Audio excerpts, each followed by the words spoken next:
Alrighty, folks. Looks like we are live. This is Trav from the Chop Shop, and this is the second episode of our weekly Nendoroid customization workshop.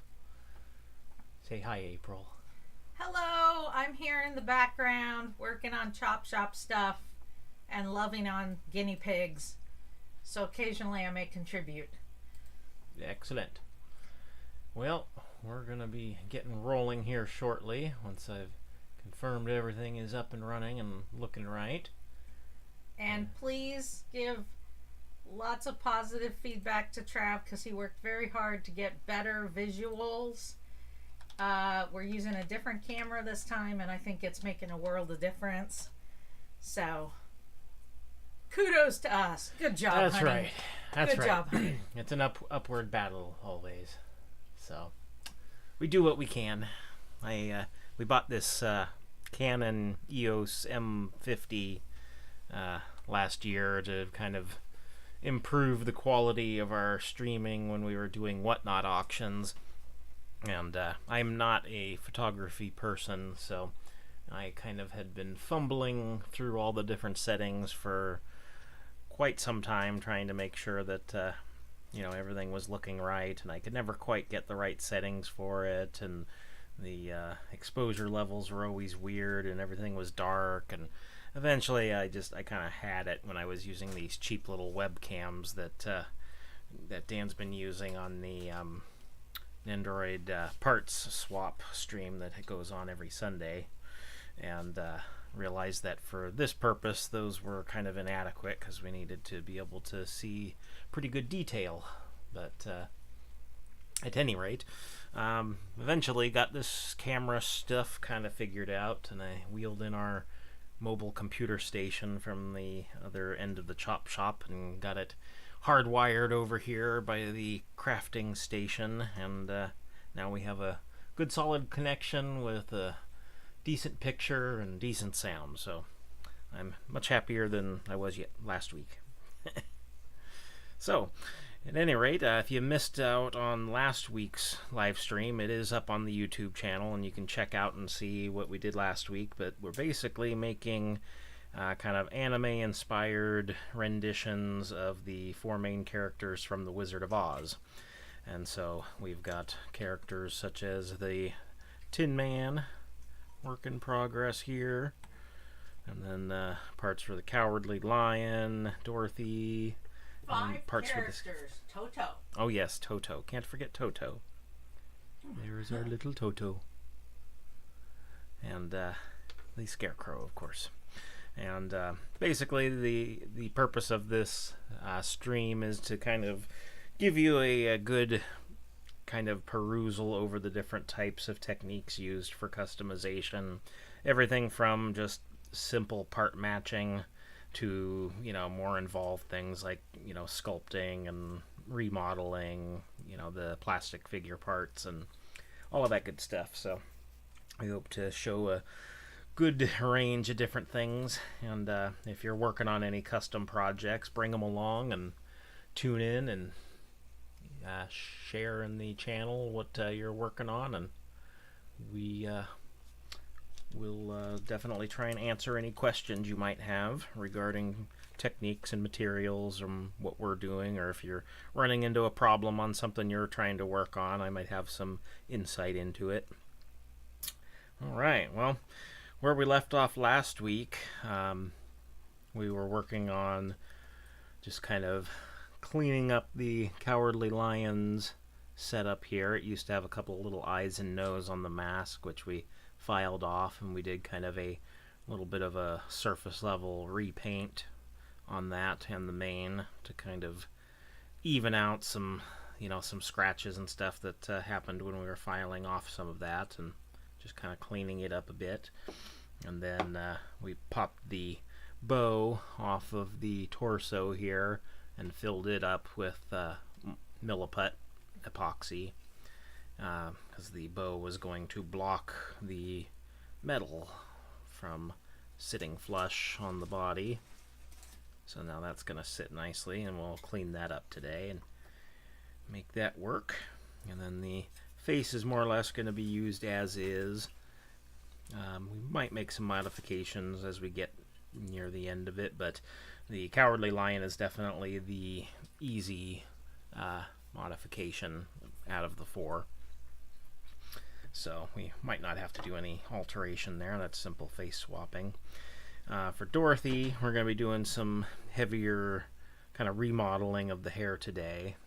Last week we basically just kind of showed how you do basic trim down of cutting this stuff down with a knife and with files and that kind of thing to be able to get the 2 dissimilar parts to fit, because these are from 2 different Nendoroids, and got it to a point where they're at least sitting flush, and then we'll have to do some putty fill in there to kind of even up the gap. Alternatively, we could always cut more back along here so that it sits further in, but I think we'll just do a little putty fill in. It's a little easier. And then the bangs, of course, we're going to cut back, and the sides of the hair here we're going to cut back to match where the ear starts there at the side of the hair, because that's basically how Dorothy's hair is in the MGM movie, with no bangs, hair kind of pulled back into the long braids. The dress, of course, we're going to work on today. We're going to have to carve off the apron here, and then kind of smooth down these buttons. Other than those features, I'm not sure about the bow. I'll have to look up some more pictures, because I don't think Dorothy has a bow on the dress, does she? On the back or front? On the back. Don't remember. I'll have to look. But if she does, it's small, because it's like so we'll probably just end up ditching that and filling that in with a little bit of putty. And then other than that, the rest of it is perfect. The little socks and shoes, perfect for the ruby slippers. I was going to interject, your pairing of a front hair piece and a back hair piece that don't go together is one of the most common customization questions we receive. Yeah. Is how to handle that. And it's really not that hard to do. Yeah, a lot of them will fit just fine on their own, and with just a little bit of, rub down, a little bit of thinning out of the connection tabs here. But some of them are a real hassle. This one didn't fit at all, and needed a lot of grinding down. But yeah, that is definitely one of the bigger challenges, because a lot of people will pick out a hair that is mismatched front and back parts, because those 2 parts work better than just a standalone hair on its own.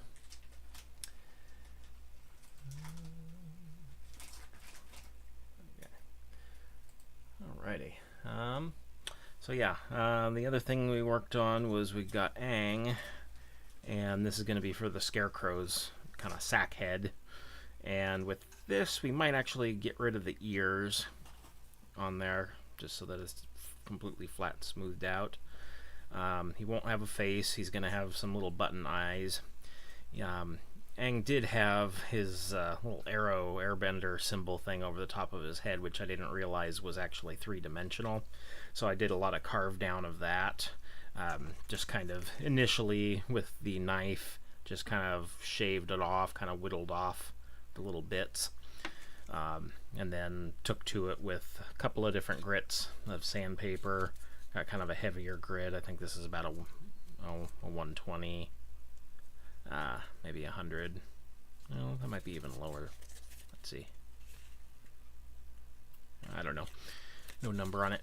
But at any rate, a really rough grit paper will kind of strip off features really well, and then using a really fine grit, like 1,000 or 2,000 grit sandpaper, to kind of smooth everything out. And then take to it with a damp magic eraser, and that'll get all of the dust kind of out of the little micro grooves that are left behind even after smoothing it out with the really fine stuff. And that's basically all I had to do with him, just kind of fine tune him a little bit. And then we had the hat for the Scarecrow, which we carved some grooves into and kind of weathered it. Did a little bit of a dig out of the actual modeled seam on one side, and used some milliput to put some little rough stitch work along the seams of it there, and did a rendition of a little patch by grinding a little hole in it and then doing a couple of little stitch works on it. So that should make a cute little hat for the Scarecrow. Then we started doing a kind of a modeling of the funnel hat for the Tin Man, but I wasn't really that happy with it, and then April pointed out that we had a handful of these little things, little funnels that she'd gotten in a pack from like the Dollar Tree or something, that are for essential oils. So it's almost exactly the same size, so I'll probably just trim a little of that down and use it instead. Gonna be less work than continuing to work with the plastic card, which takes several phases of kind of, you know, gluing and epoxying and trimming down to get to the kind of the shape you want. So I'll just save a little hassle and time on that and just repurpose this little guy, and that will sit right up there on the head, kind of like a little party hat. So that is kind of where we stand there. Then of course this little heart that we put a little bit of milliputty on there to make kind of the clock face, and then we'll kind of smooth that down and kind of do a little bit of sanding and sculpting of kind of the surface, and then we'll paint a little clock face on there, and that will be the heart that will stick on the front of the Tin Man like so. Okay. Alrighty.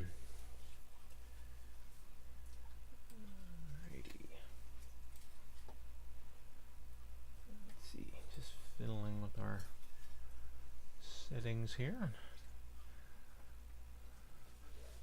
So we've got a few people in right now watching live. Thank you for everyone joining in. If anybody has any questions, just feel free to type in, and I will get to work here, I think, on the next steps.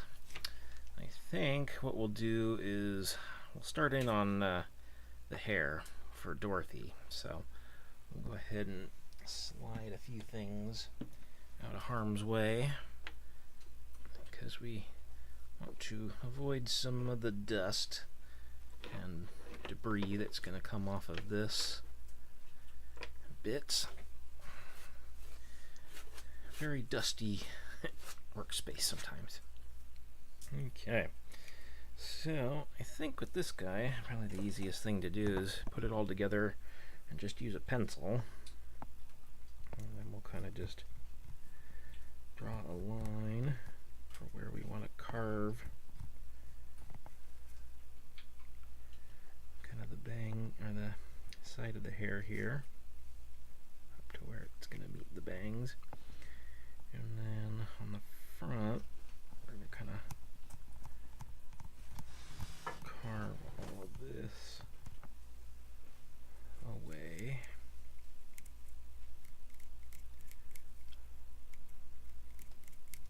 There. So that's kind of where we're going to carve. So we're going to carve all of this stuff away, like so, and then afterwards we'll go back and we'll do a little bit of filing and filling with the putty to kind of smooth out the whole surface of it, because the lines of the hair that are going to remain aren't going to really be flowing in the direction of where the hair is going to be kind of set up to look. So we'll basically be kind of re-sculpting those lines to kind of stream over to the side of the hair that way a little bit. Nothing huge, just a few little insinuation lines.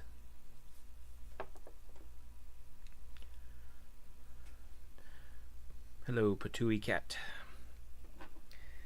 Alright, so when carving, the nice thing about Nendoroid hair is that it's a pretty soft plastic, so you can usually do the X-Acto knife pretty easily, either by hand if you have good control, or just, you know, put it down on a cutting mat or on a surface you don't mind getting scuffed up, and then just cutting bits off of it down here at the table, like so. Another option you have, of course, is using trying not to bump the camera arm here. The other option you have is, of course, if you have a pair of sprue cutters or some trimmers of some sort.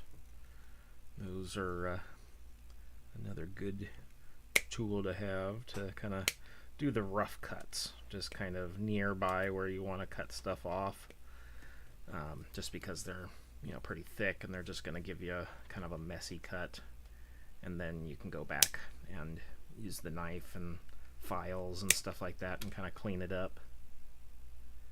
So this works pretty good, and it's a little safer than whittling all this stuff off by hand.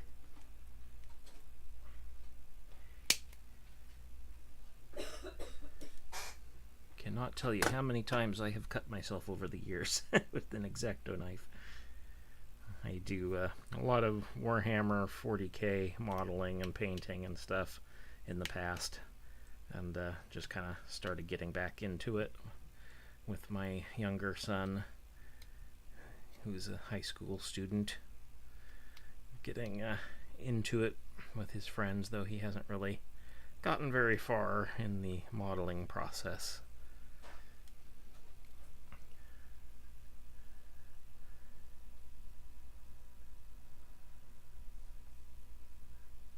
Oh, that's awesome, Patooey Cat. Glad that you could make it. The more people we have just popping in, at least saying hi, the better our exposure will be, and then the more likely we'll be to do different video series like this.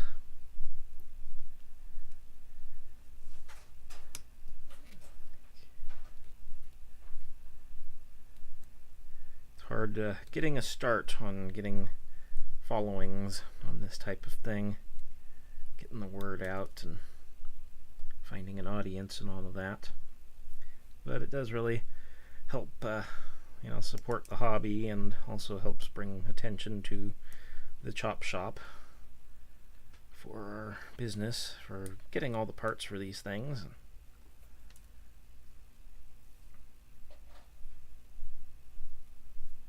So the key with the X-Acto knife stuff is try and use as minimal force as possible, kind of wiggling the blade a little bit to kind of work it through the plastic. You never want to really force a X-Acto blade beyond what you can control. That's how it ends up giving way, slipping, and cutting yourself. So I think that's looking pretty good. And fit that back on there. So I've got a little more trimming to do here. Bring it in line with the ear hole on the back part of the hair.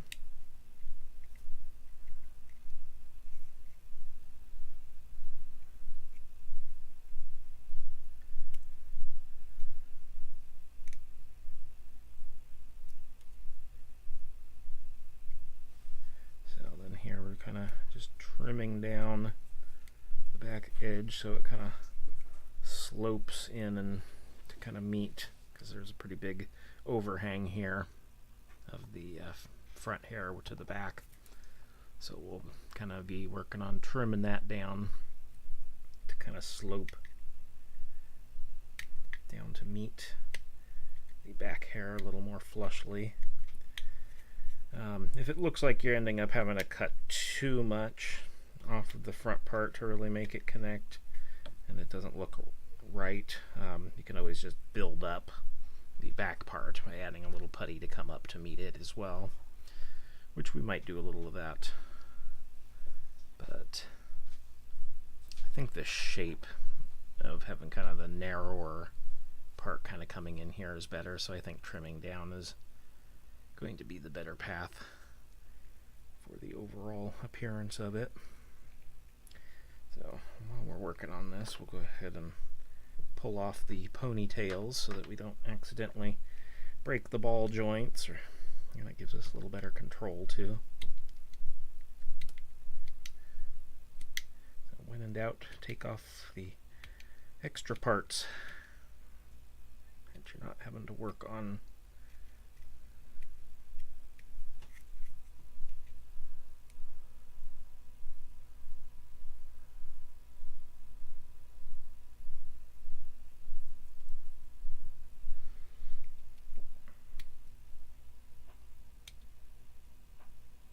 Yeah, I think with customization, it's I think it intimidates a lot of more casual people, and so I think having a video series and instructionals in easy to digest format is really going to be beneficial to drawing more people into doing customs, because really they are pretty easy to do.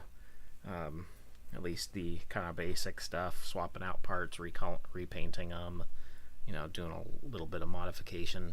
Now, obviously, hair work like this is more advanced, but, it just takes a little bit of trial and error.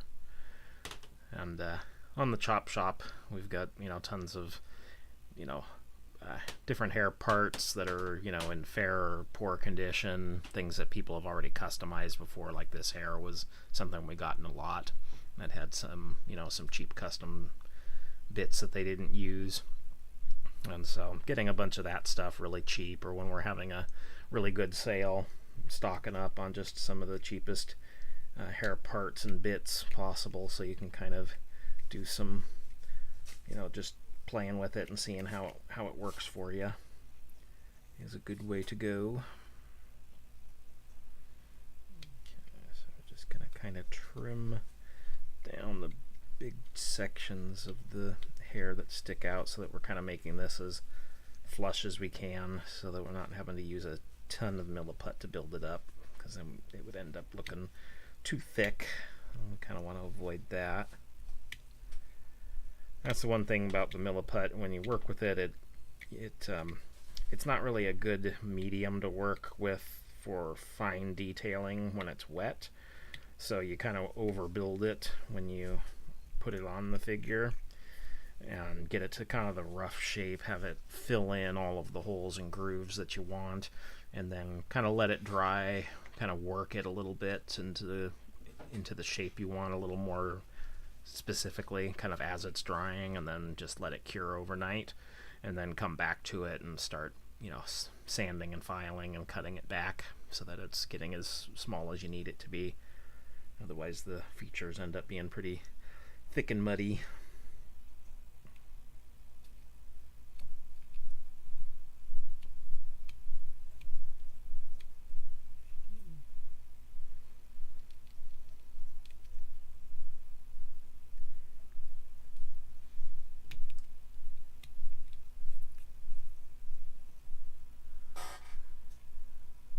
Yeah, you can do dremeling and sanding as well, is another method, which I will demonstrate.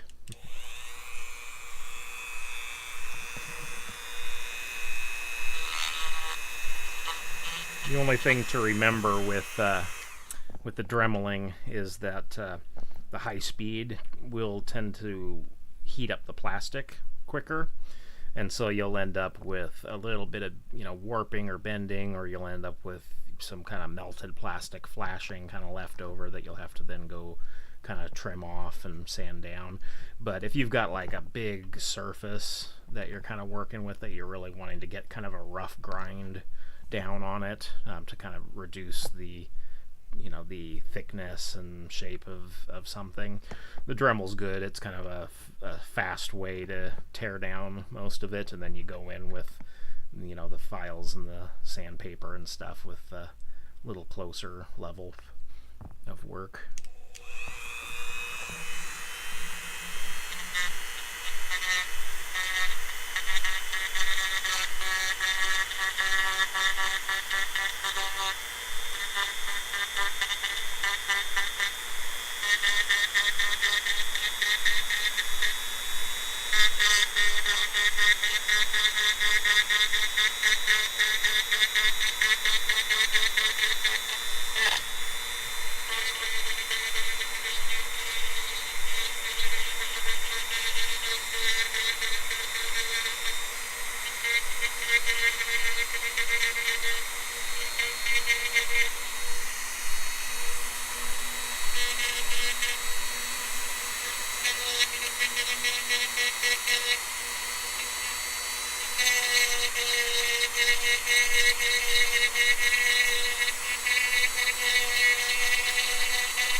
So yeah, that's the gist.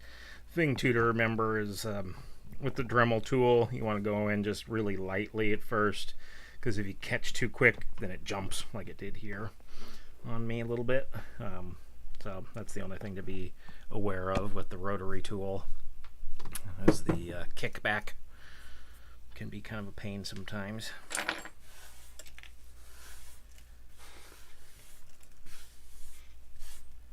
Clean off.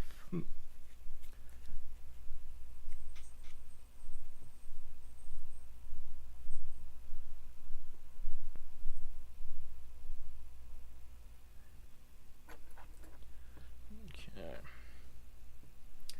So yeah, that's not too bad. So pop in the Dorothy face that I chose, which is Hermione from Harry Potter.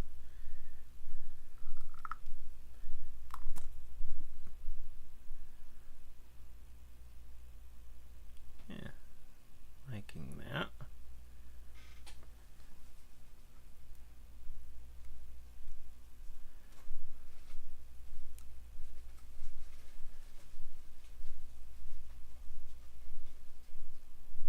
Yeah, I think that's looking pretty good.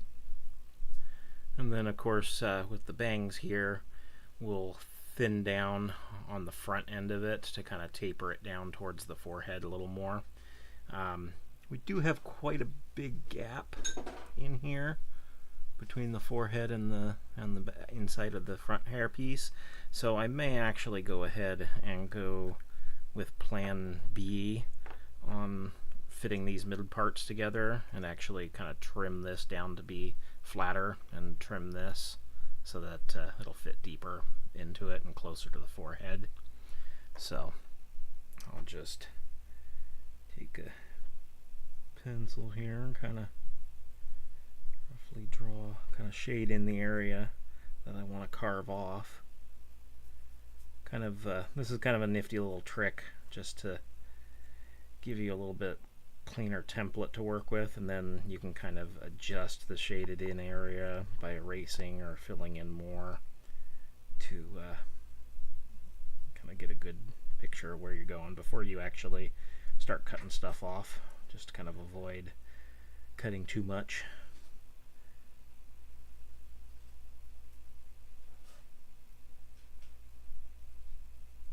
As it's a lot more work to have to use epoxy and fill in a badly cut area, because you can always take more off. It's harder to put it back.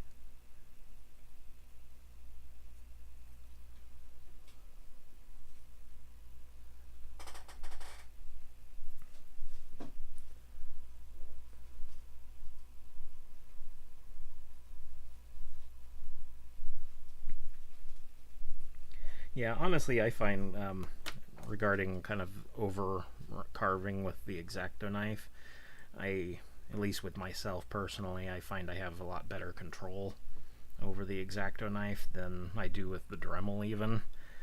I get a lot of kickback when I use the Dremel a lot of the time, so I usually tend to at least approach it with the X-Acto knife first, and then employ the Dremel if I determine that it's a better tool to use in that particular instance.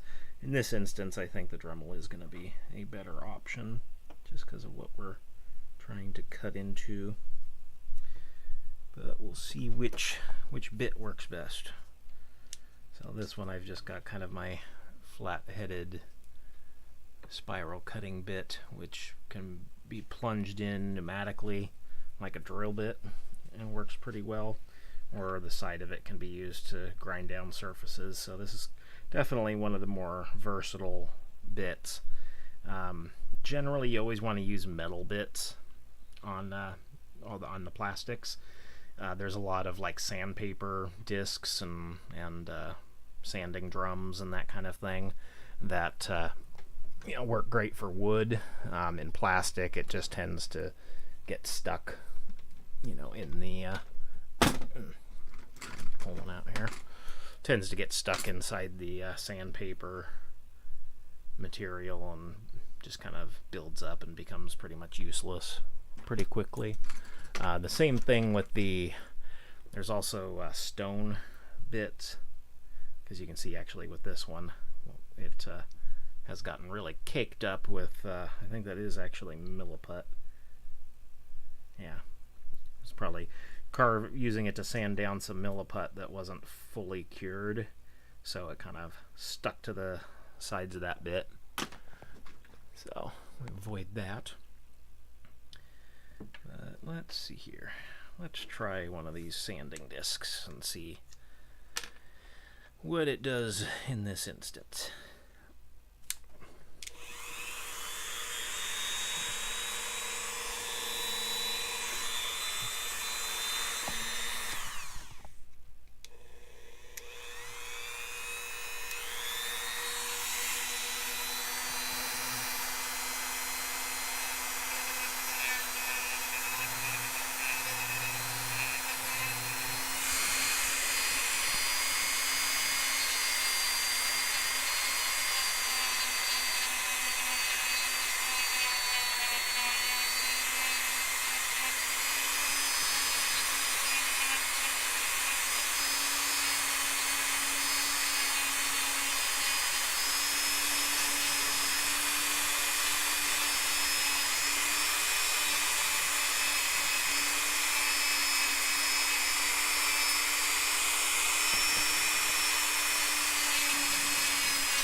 Actually, that's working pretty good. It's not binding up too bad.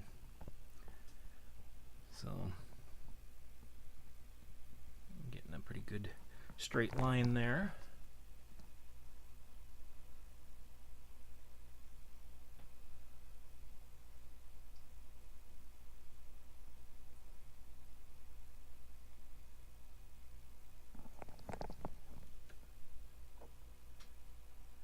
Well, the X-Acto blades are not really something that you need to clean, and you can't.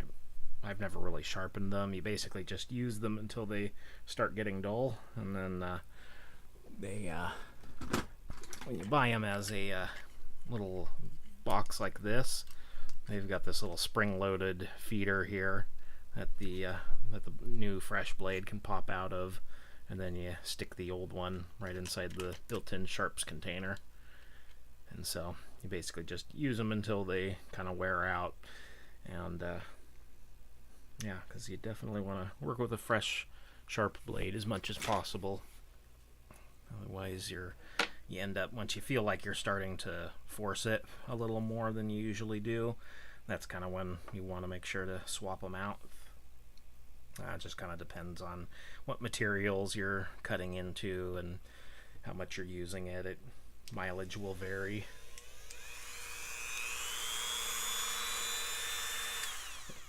Yeah, I was working on a Warhammer 40k tank model at one point, and I had this emblem that I was trying to trim off, and I just went sloop right through my thumb and got such a bad cut that I lost feeling in the tip of my thumb for a few weeks.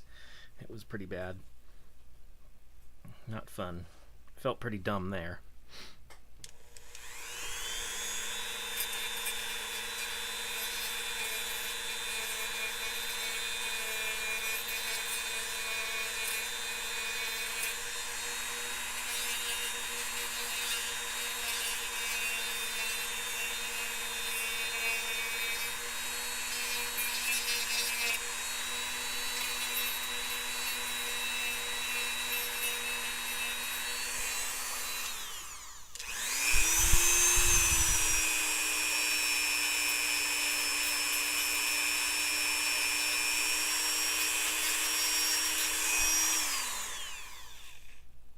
Okay, I take back what I said about the sandpaper circular drums.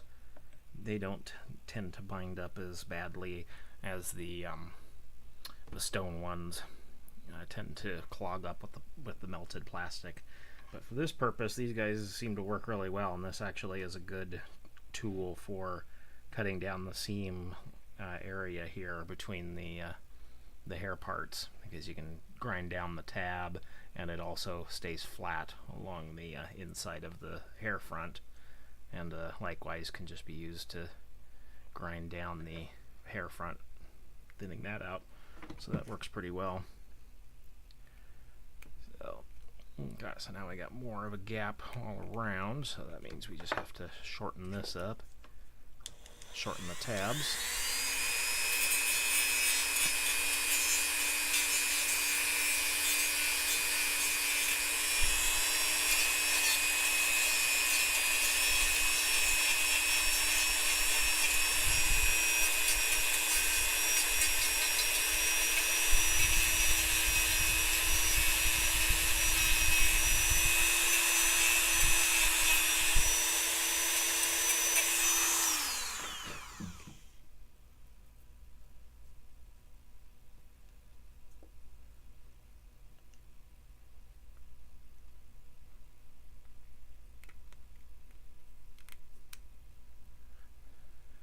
Yeah, definitely control and holding the knives and brushes and everything can be kind of a pain. It's hard enough trying to angle things right so you can get a good view, but also trying to angle things right so that you have a good view. That's even trickier. Alrighty.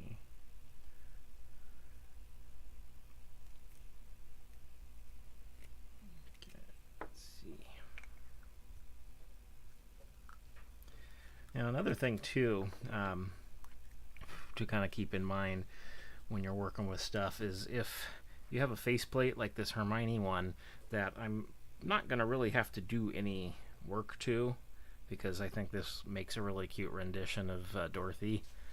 I might put very faint kind of pinker kind of lip liner around it like the MGM one kind of did.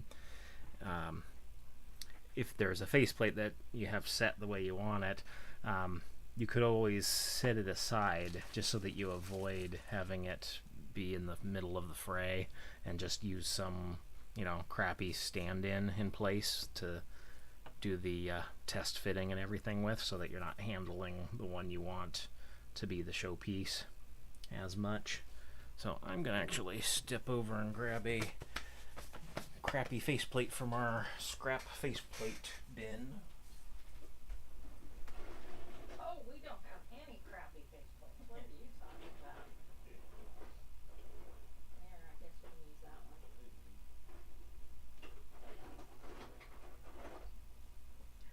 There we go.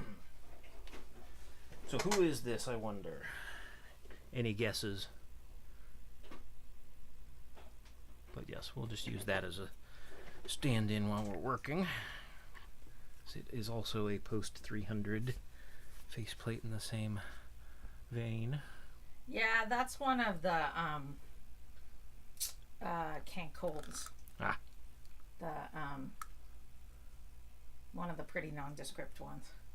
If you want someone to stare deep into your soul, we've got Aaron looking pissed off. That's right.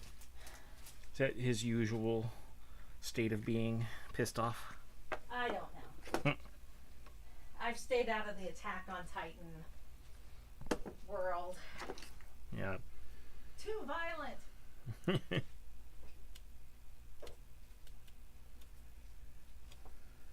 So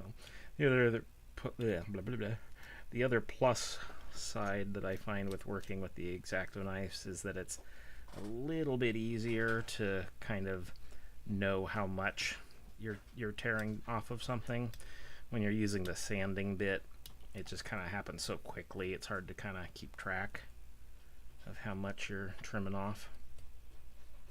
There have been times where I've trimmed too much off using the Dremel bits. They kind of get away from you.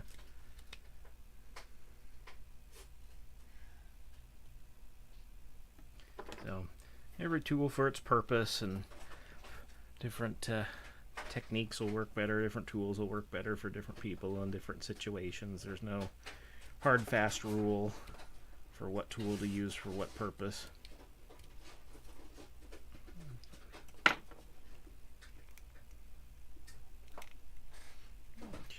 so now I gotta cut down these sides. Now I don't think we're gonna end up preserving these little side tabs here. I think those are just gonna come off as we're trimming all of this down. Nice thing about these tabs too is that they're good blade guards when you're trimming up the side bits of the front hair here.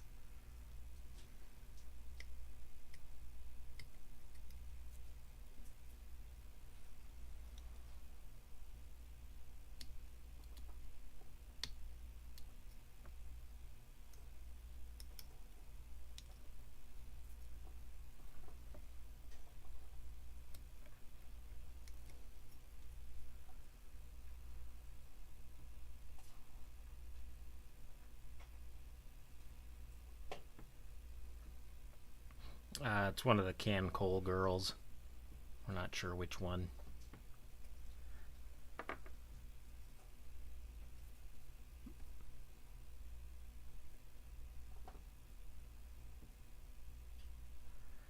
Well, one of my finished projects I have handy right here, actually. This is Nene from Toilet Bound Hanako-kun that I gave April for her birthday this last December. And I've actually got a link to the album for her on the on our Nendoroid Discord server on the customs channel. But I used a hair from, I think it was Baphomet, if I'm remembering right and pronouncing it right.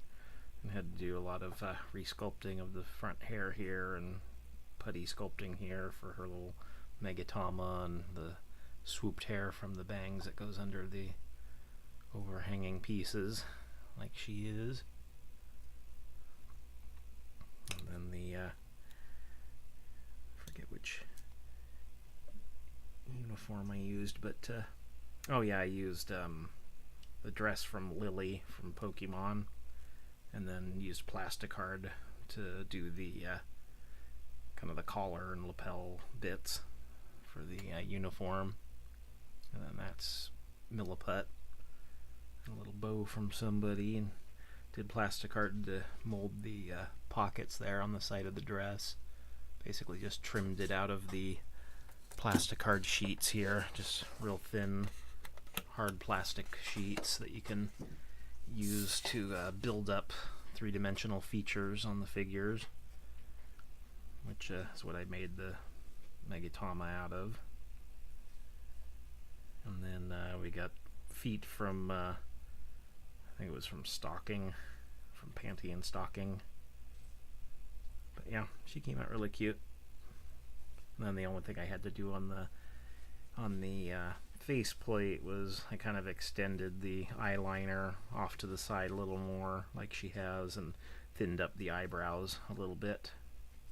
And the rest of it works pretty good. And then we've got a soul from Soul Eater in a cabinet over here somewhere. I'll pull it out later and show you.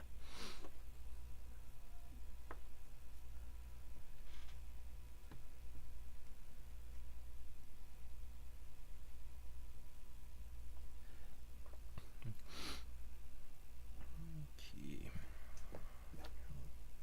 That trimmed down. Keep trimming away here.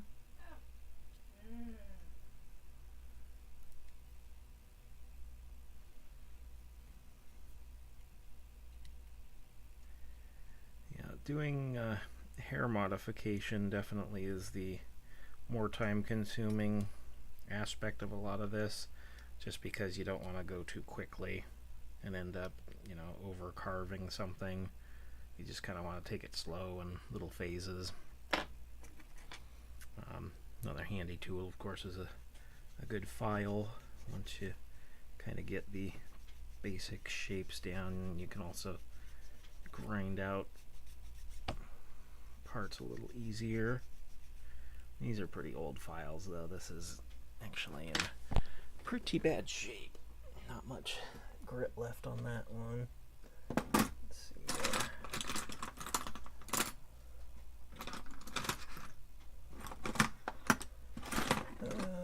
Let's see.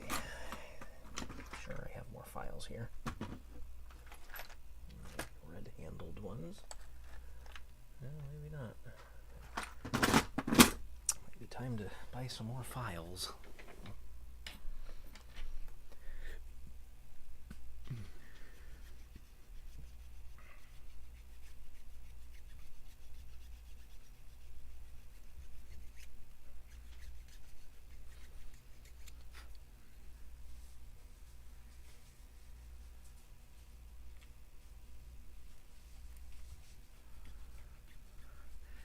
Yep. I mean, there's always the option of using Milliput to epoxy putty to, recover a devastating mistake of carving and sanding, but it does definitely increase the amount of work that you have to do, and it's always nice to just avoid whenever possible.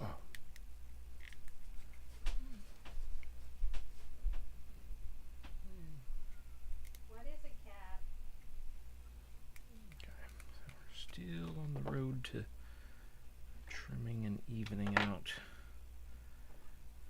kind of along this edge here. So I'm going to grind out a bit more.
Getting there. I need to cut this down some more.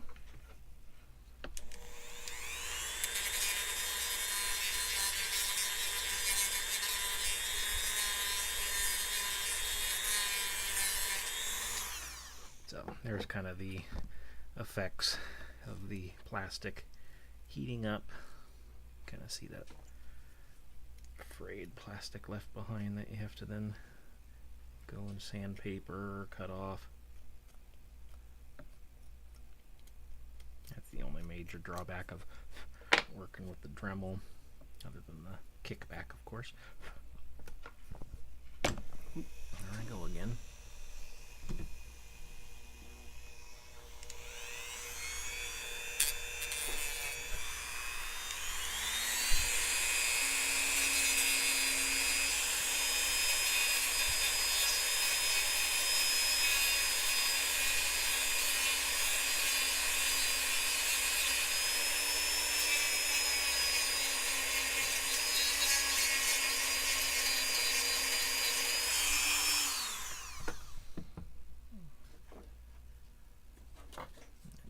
Take your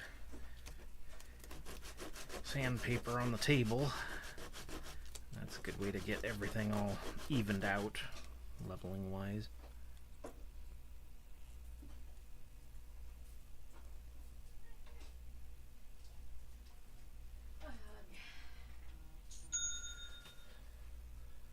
Yeah, it just kind of depends on what you're going to be building. If you're trying to build something that has the hair, then you only need really the faceplate part of it. But if you're gonna do like a whole bare head and then do, like a doll wig or something like that over it, then there might be a need for the back part of it. But yeah, the cinnamon ones are definitely harder to find. They kind of were slow in their popularity uptick, basically.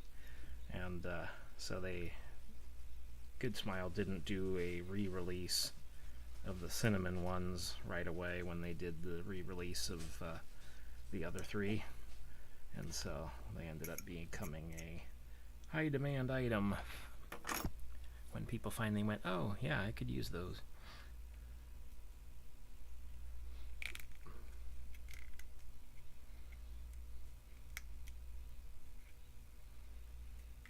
Okay, so we're getting there, getting closer. And we actually have the tab in here up at the top of the hair that is attached to the back, and that actually is a pretty good guide for how much more we'll probably have to trim off of the ends of the tabs and the edge of the inside of the hair bang, so that it ends up flush instead of a little bit of a gap at the top there.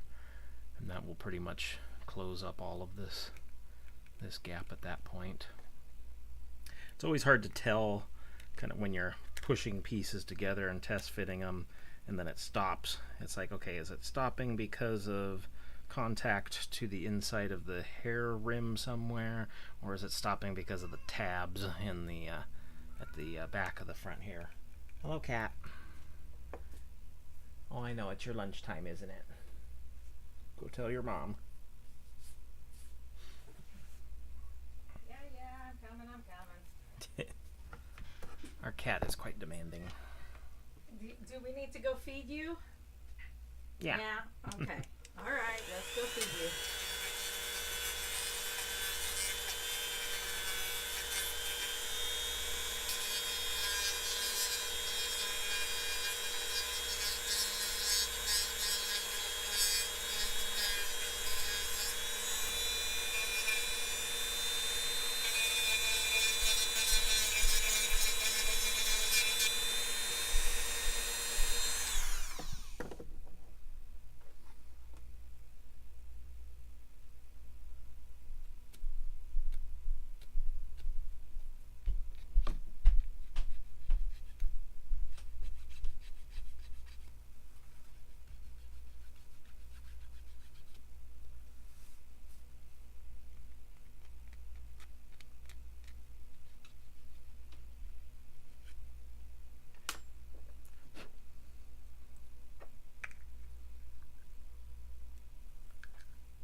So we have closed up the gap there between the back of the hair and the forehead. So when we taper this down to be more flush with the hair, or with the forehead, then we'll have that pretty crisp. Now let's see here. I don't think we need to actually carve anymore. So now at this point with the hair, if we're gonna wrap up doing what we're doing on the carve down, would be to start doing puttying. And essentially what we do here is we basically just fill in this entire crack, the entire seam here. We just fill over with putty, mostly on the front hair side and just kind of overlapping barely on the back end, and you just smooth it out as best we can, fill into the hole as best we can, and then just take the X-Acto knife and then kind of carve right along the line, you know, cut right through it so that you can separate the two halves again. And then you basically just kind of clean up the sculpt of the back of the hair pieces where the seams meet. And you can actually let that stuff, you know, fully dry and fully cure, as long as you have already, you know, cut it through completely, and then let it dry, and then come back and do the touch-up. Otherwise, if you putty it in and, you know, let it cure like that without cutting it, then you're going to have to take and literally cut through, you know, solid epoxy, which is pretty hard. And we're cut through it with a, with a cutting disc, but those are pretty thick, so you kind of undo the whole point of the fill-in to begin with by creating a larger seam. So, but yeah, I think all in all our seam tapering here is pretty good, and it looks good over there too, kind of pretty flush with the back hair piece, so I'm pretty happy with that. We have a little bit of an overhang here between the front and the back. If you need any examples of fitting, these are mismatched hair fronts and backs that we have in a... Oh yes, this is where I actually got the front hair from that I was working with. But yes. That's our bin of like spare extra hair parts I haven't dealt with yet. Yeah, lots of mix and match there. Could probably have Dan do a highlight of that on the Nendo parts swapping stream. Yeah, except you'll have to help because he doesn't really know what to tell people because he's never done it himself. Yeah, here's a good example. This is kind of a wild departure of shape differences here for front and back. And I think this is probably a pre-300, and then this is a little bit newer. But yeah, with this kind of thing, you got a lot of carved down to deal with. This is basically what I had to deal with on the Dorothy hair here, is that the front bangs of the little tab insert here had to be carved down pretty considerably to even get it to fit in. And then you have a lot of shape adjustment to do. This would be a definite example of a necessary putty fill-in. Once you do finally get it seated in there more, you'd have to kind of trim a little of this down on the sides.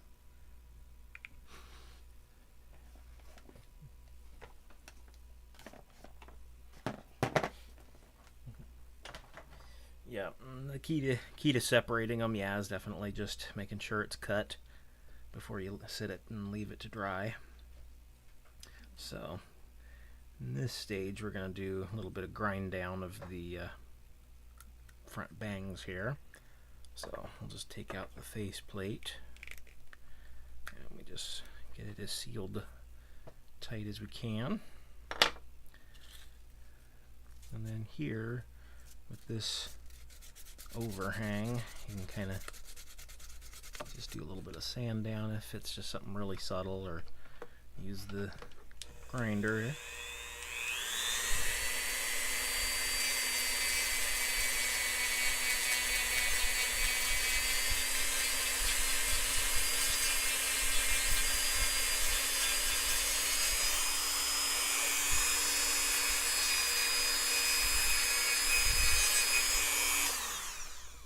And then always, of course, the thing to remember when you're picking out parts is that the color doesn't matter. If you're going to be doing some heavy-duty kind of work. I'm getting bits of junk in my eye here.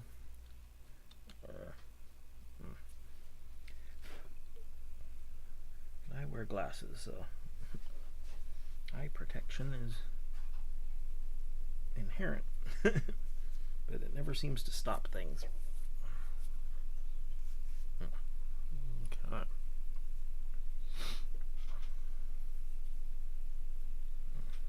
Okie dokie. So yeah.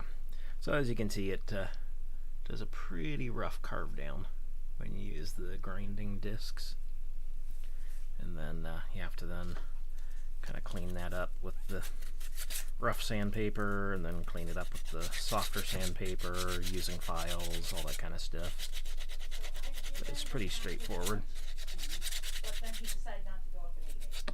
He decided to come in and No, I get you.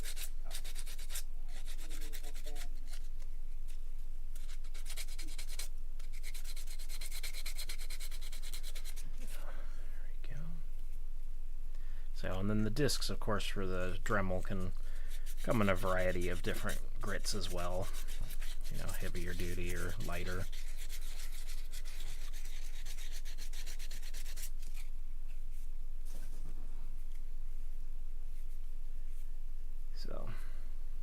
Too bad, they're kind of carved pretty deep there, so we're going to have to do a little bit of buff out there. And this can also be kind of smoothed over with a real light level of the epoxy, or even using a kind of more textured primer to kind of fill in that surface a little bit. A couple of layers of paint, that kind of thing. Paint on its own, though, generally won't fill in those heavy-duty gouges. On its own, you definitely need a little bit extra stuff initially.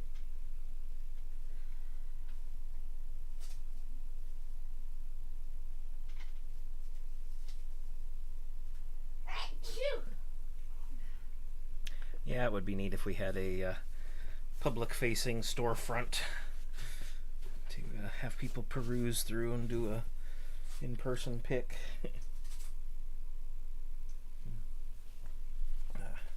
But unfortunately, there's not near enough margin in this business to be able to afford such a thing.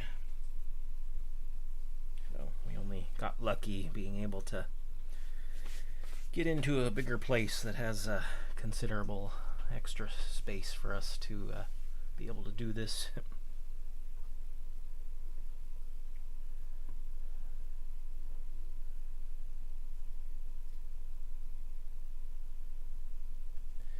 Yeah, definitely. When it comes to repainting, if you're just taking a hair as it is and repainting it, then just, you can just paint over it. It's not too big of a deal. The only exception is if you're going from a dark color to a light color, like yellow or white hair. That's harder to do. It's going to take a lot more coats of paint, so it's then generally better to just do a white primer to it. And then that way you can just be able to do a few less coats of paint. With a custom like this, where you're doing carving and puttying, and they're two different original, hairs and stuff, then yeah, definitely a primer coat's going to be necessary, because you've got exposed plastic that the paint won't bind to very well. And then, of course, the mismatch of hair tones and that kind of thing.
Yeah, for sure.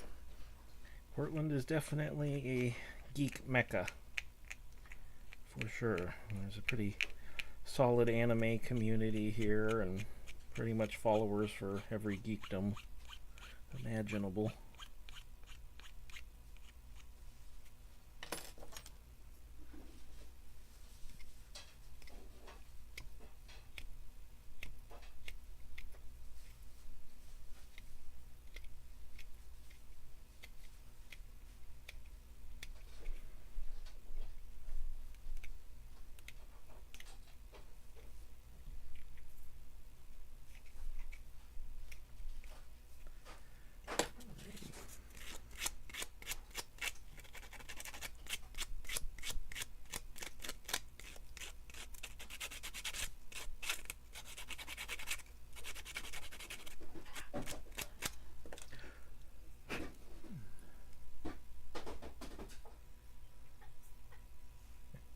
Having trouble in there? I have dropped everything I have touched today. I just split a snow miku, and I think almost every part of it landed on the floor at least once. I'm just like, good grief. Yeah, definitely exposed plastic, just bare plastic. Paint generally doesn't bond to very well. It'll separate. It stays really thin. And then also it won't adhere very well in the end and tends to flake off a lot easier. So yeah, primer's a good thing. And you don't need a huge amount, just a good dusting. If it's a spray primer, you just shake it up really good and give it just, a light dusting, so you're kind of covering every surface, and that basically puts particles, puts particulate over the surface that bonds with the plastic really solidly, and then the paint can attach to that pretty cleanly. If you have something where there's really distinct patches of different color tone like I've got here, then a little bit thicker level of primer would probably be a good idea, just to kind of give it a little more consistent base to start with. So yeah, I think that is looking pretty darn good, actually. I'm pretty happy with how this is coming together.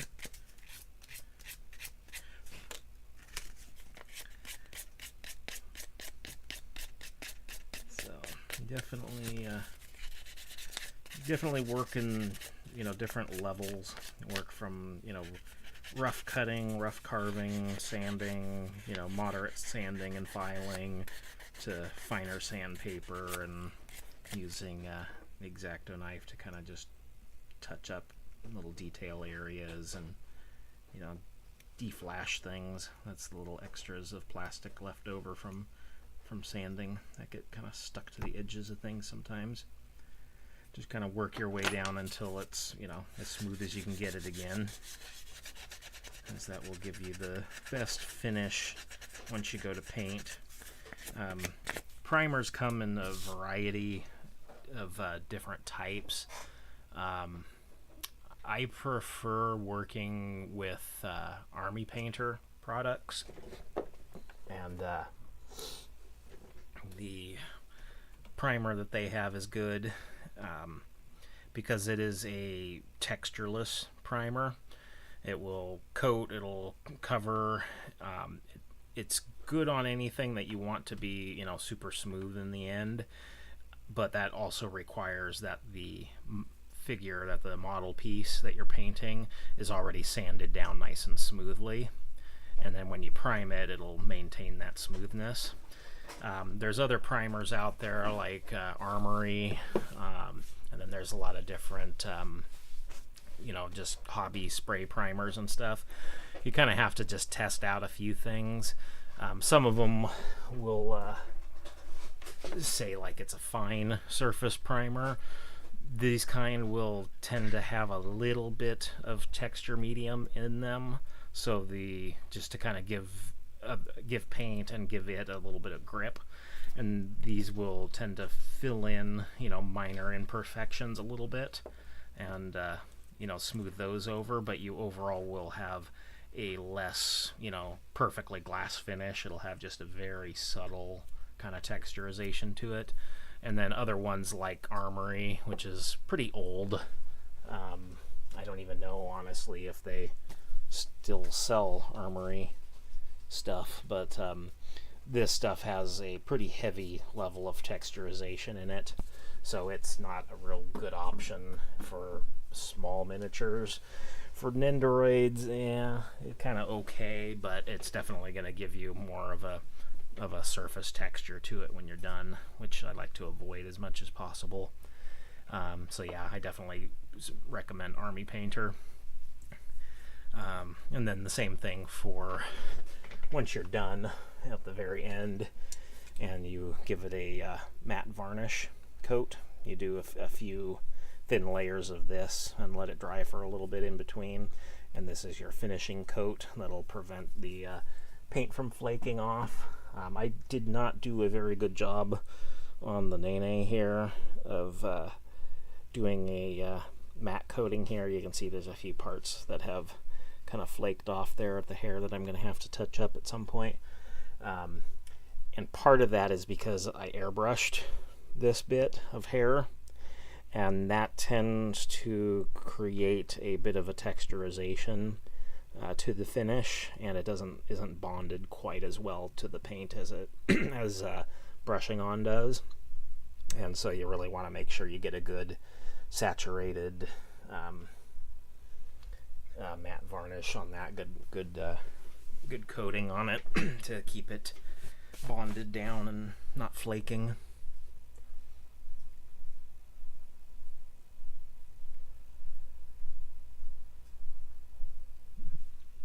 Okay, so there's that. Okay, I am pretty happy. I think that looks really good. So there we have it. There's Dorothy Gale's hair. Not too bad. Just going to have to do some minor putty fill-in on the bangs here to smooth the grooves out, like I mentioned before, because you know all of her hair grooves are pointed downward here, but we're going to want to have them kind of sweep out this way a little bit. Have like just a couple, like 2 or 3 little lines kind of coming out that way, and then a little bit of a fold in there, just to kind of convey that the hair is swooping in those directions. And we'll do that by putting in the putty and kind of sculpting it out later. So we will go ahead and pull out our putty. And there are all kinds of different, like I mentioned in the last video, there's all kinds of different parts of two parts epoxy. Milliput's one of the most popular in Nendoroid customizing. Another option is called green stuff, which is used really heavily in small miniature modeling like Warhammer and Age of Sigmar and that kind of stuff. And the neat thing with that is that you can kind of see the difference because it's a 2-part that's yellow and blue, and they go together and make green. And so you can actually put different levels of it depending on how hard you want it to get or how quickly you want it to harden. Because this blue one here is the hardening agent, and then this is just the basic putty. And when you combine the two, then it will get firmer over time. The stuff is super kind of sticky and tacky, is kind of a little difficult to work with initially. So I always recommend to people to, you know, cut off their little globs, combine them, mash them up really good, and then just let it sit for, you know, 20 minutes, half hour, and then it kind of dries out just a little bit, enough that it's not going to be quite as sticky as it is coming off of the block like this. The other nice thing about the green stuff compared to this is that you can see when it's mixed really well, because it will be a nice green. This stuff, since it's both white, that just, you know, doesn't give you a very good indicator that the two are mixed well together. There are other just general modeling epoxies that are black and white, and they go into gray. So you can also look for those at hobby stores.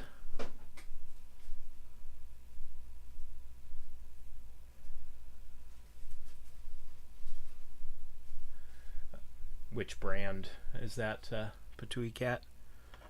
The green stuff?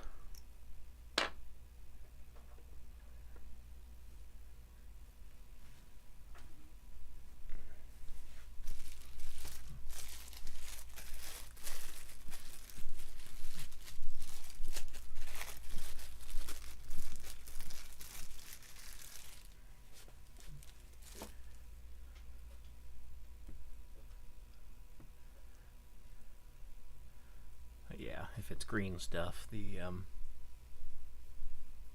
primer. Armory is actually based in the UK, so they should definitely be around your hobby shops.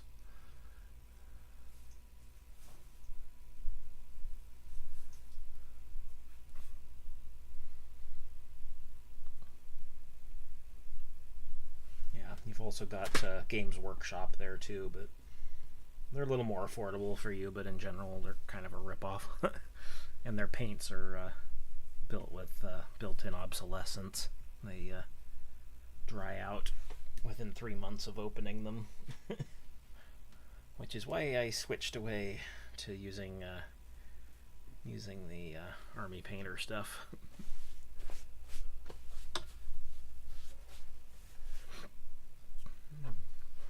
But yeah, because like I got a whole, set of these guys that got this whole setup here, and I think it was about, God, I want to say it was like 60 or 80 bucks, which is not bad at all for as many paints as there were there. And they definitely keep.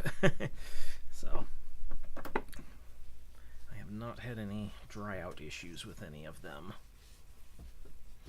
Back in the day, I used, in fact, I open my drawer here. Do I even have any of the old ones? It doesn't look like I do. I used to have some ancient Citadel, which was the old Games Workshop paint brand, bottles that I've had for 30 years, and they were still good. They re-engineered their paint to be able to make more money by having the stuff die out, which is very unfortunate.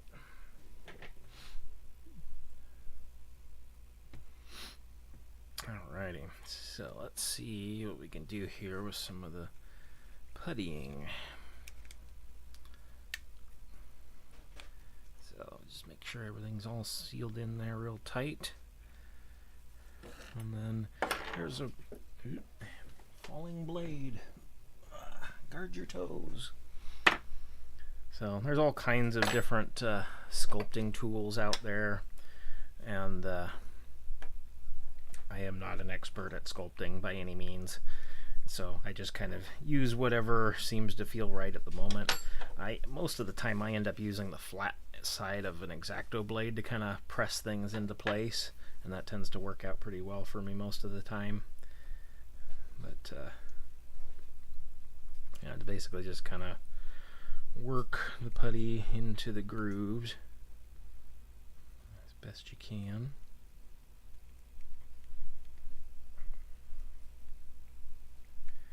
And then don't worry about it being, too thick at the end. You want to try and smooth out the transition along the edges to kind of have that contour be not as defined, because that's where most of your obvious lines are going to appear even after painting, if it isn't. If you don't get it nice and built up in that part and smoothed down to where you have a good smooth transition, then it will show. Which is why partially you kind of build up a little bit more, so there's a little room for effort and you can kind of carve down into it, and then it'll smooth out.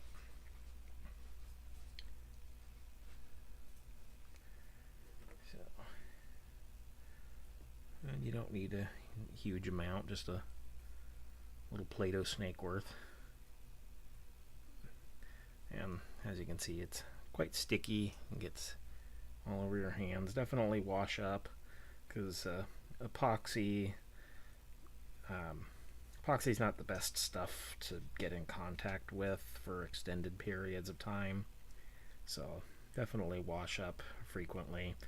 And if possible, you can use gloves, but I have found that it's better just to kind of scrub afterwards, because the gloves will stick right to this stuff, and it's just nearly impossible to work with otherwise.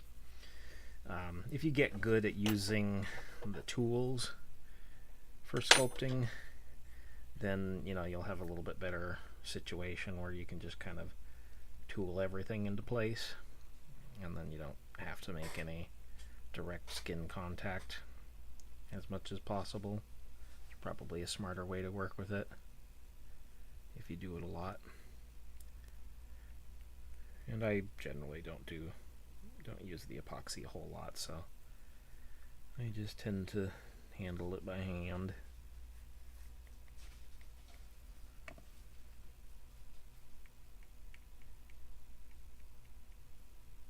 But of course, you know, every substance is known to cause cancer in the state of California.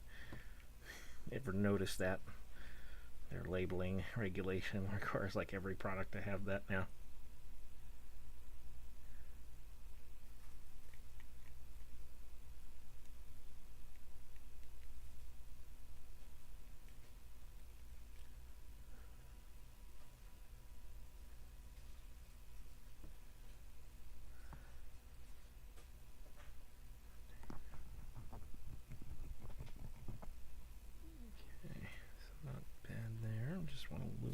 Kind of to smooth out some of the features underneath the hairline here.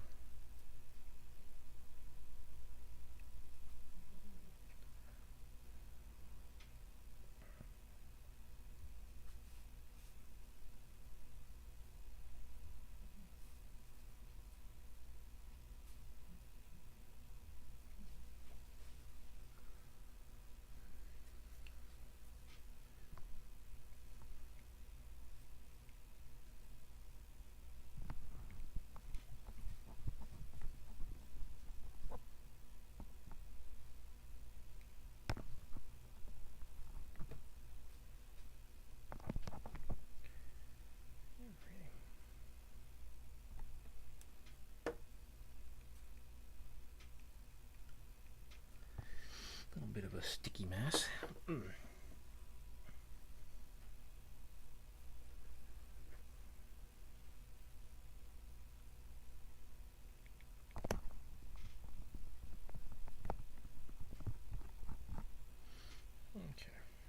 so that is about all we need. Again, we're just smoothing out the transition here.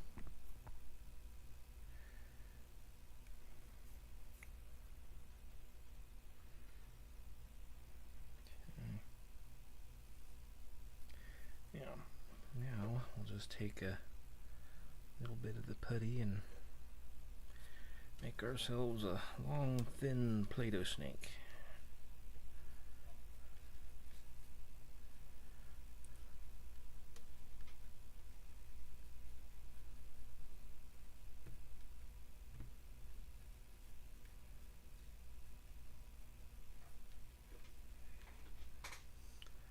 And then we'll just droop it right up top here.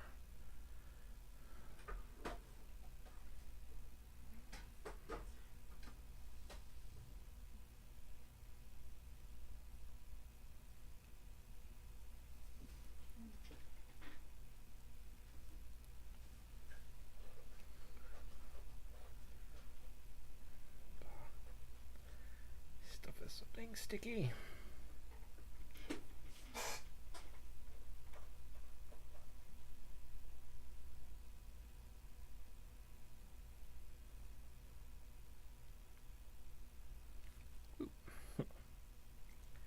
Falling hair parts.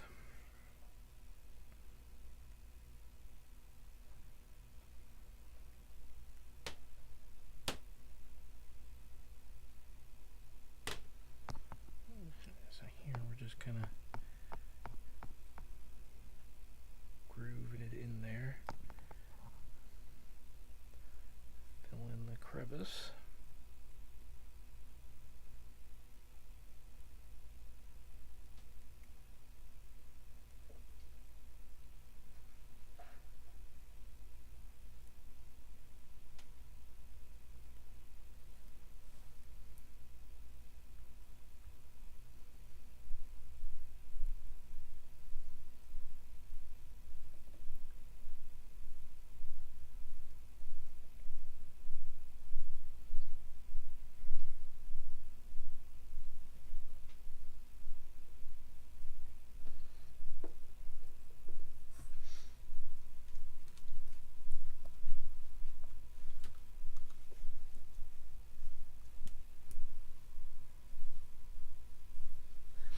As far as using the epoxy for large pieces, it just kind of depends on what you're doing, what you're modeling, because in a lot of cases, building some larger three-dimensional part, can sometimes just be easier using plasticard instead, and just kind of cutting little pieces and shapes and gluing those together.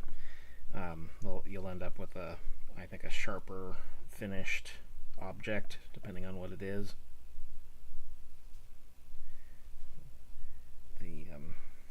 I find the putties best for kind of fill-in work and kind of reshaping work, as rather than as standalone parts that are going to be attached or modeled off of something. It's good for kind of muddling the transition between things. Okay, now this will be something we'll basically just let sit for a little while today, and then as that stickiness kind of dries and dies away, then we'll go back and we'll recut the seam here and kind of repack some of this down.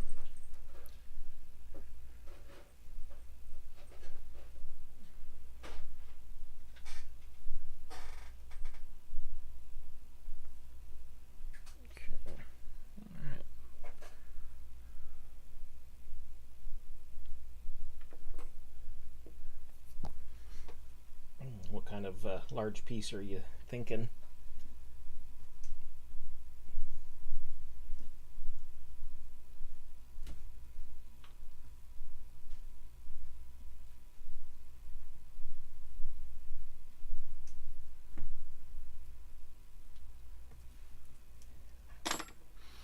Okay, so there's that. We're going to set her off to the side here for a little while to let the putty settle up a bit. And transition over to doing the touch-up on the Cowardly Lions. I think that's glued in, so we'll just have to avoid messing with the tail too much. So with this, we're just gonna probably just start with the rougher sandpaper.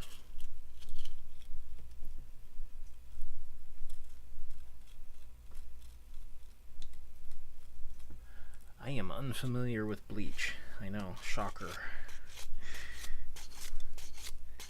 But yeah, I mean, if it's kind of a large, kind of like the, I don't know, if it's like a halo or a back wheel kind of ornament or something like that, I don't think that the putty works well for those kind of things. And plasticard would definitely be a better option.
Finish patchwork, and then we're basically gonna take kind of there's a scored line all the way along here that leads all the way up, and we're gonna kind of carve it in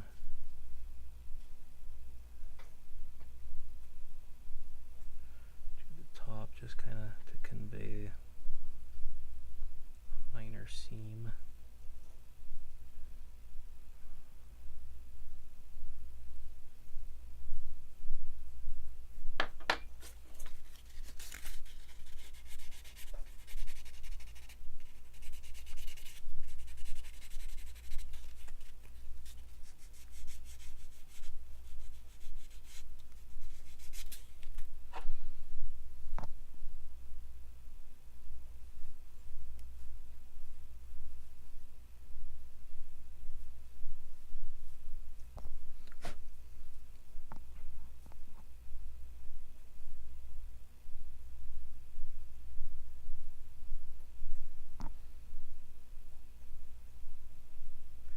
Another good possibility for this instead of a X-Acto knife is a really fine Dremel bit if you have good steady hand, or a little wood chisel would work too, like a V-shaped chisel, because here I'm basically trying to score it one way and then underscore it the other way, so cutting like a little V groove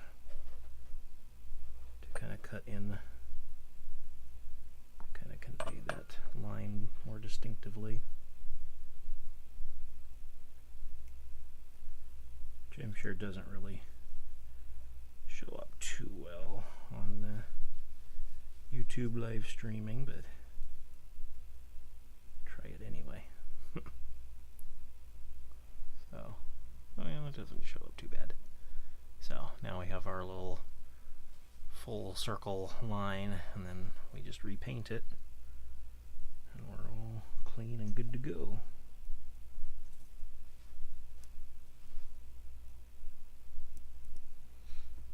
Okay. So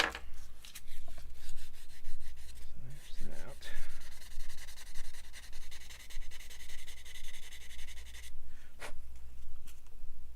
Okay.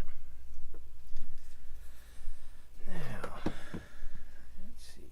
That's about all we're really having to do on the body. It's just kind of a little repaint work.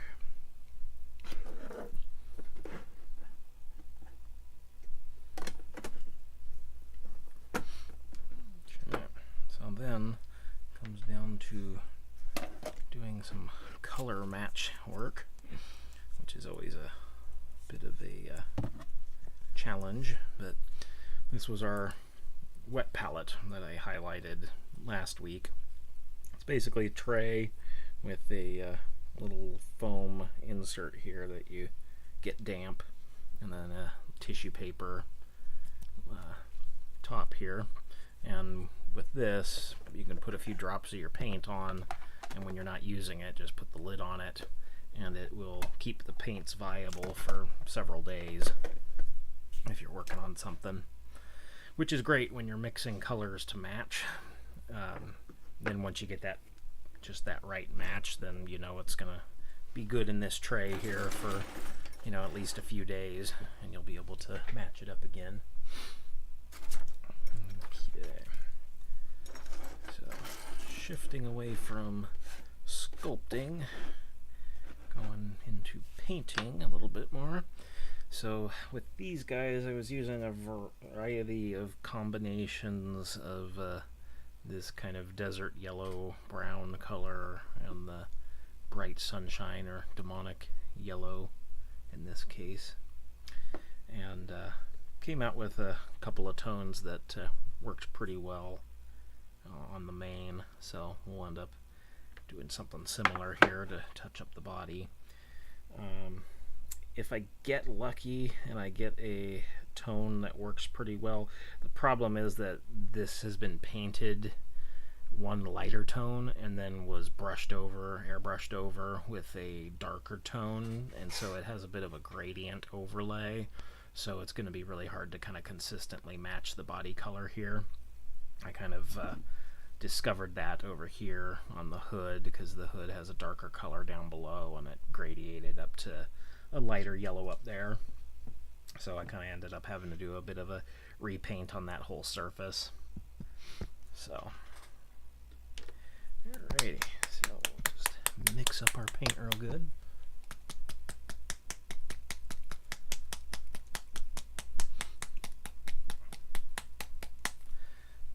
Okay, so we'll just start with the body.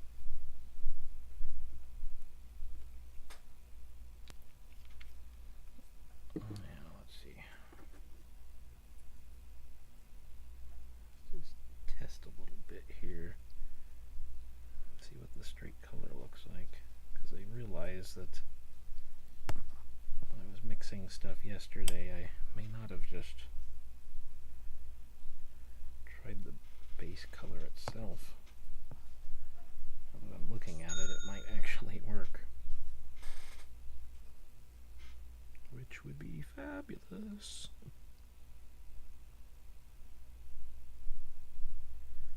Yeah, that'll actually work. So I just will use that straight paint and always add a little bit of water to kind of thin out the paint. With lighter colors, you're going to end up with a lot of small coats to make things consistent. So always just be aware of that. If you go too thick on the paint, then you end up with, kind of a textured appearance that you may not want. The nice thing too with thinning it out really well is that you can start with a more pigment heavy paint in the area you want to fill the most, and then you can keep adding just a tiny little touch of water. And I'm talking about like just dip your brush, knock it off, half dry it, and add it to the paint. Then you kind of thin it out a little bit as you go away from the area of coverage, so that it becomes kind of a glaze that you're kind of coating over the area that's already painted, and it will basically thin it out and kind of gradate to the original color and blend better. Getting really thin on this. Let's see here. So we're mixing up pretty thin paint here to try and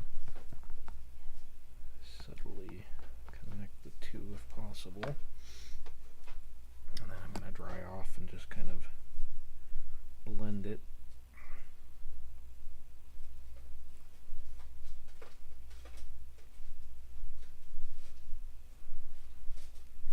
Kind of dab it there and dry a little bit.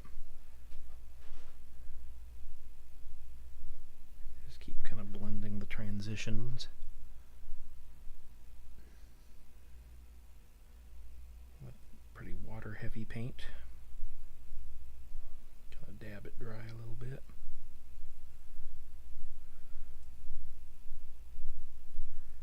Not bad. And then go back to the more pigment heavy part of the paint.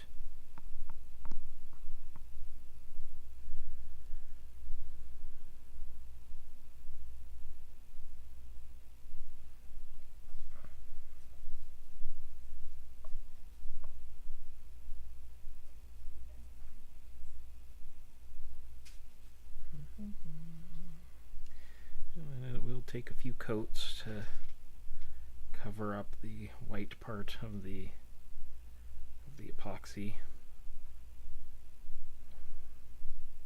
So you can see here I'm kind of getting a little bit heavy on the paint, so it's starting to kind of texture up a little too much. So not going to rush it, we'll just thin it out, let it dry, do another coat until that area is all covered up. Not too bad. Onto the thinner layer here. Blend it up into the shoulder. Go really thin.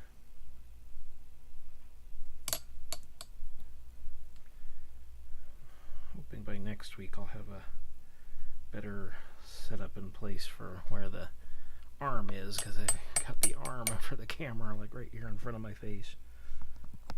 I keep getting my brush caught in the cords. Fun stuff.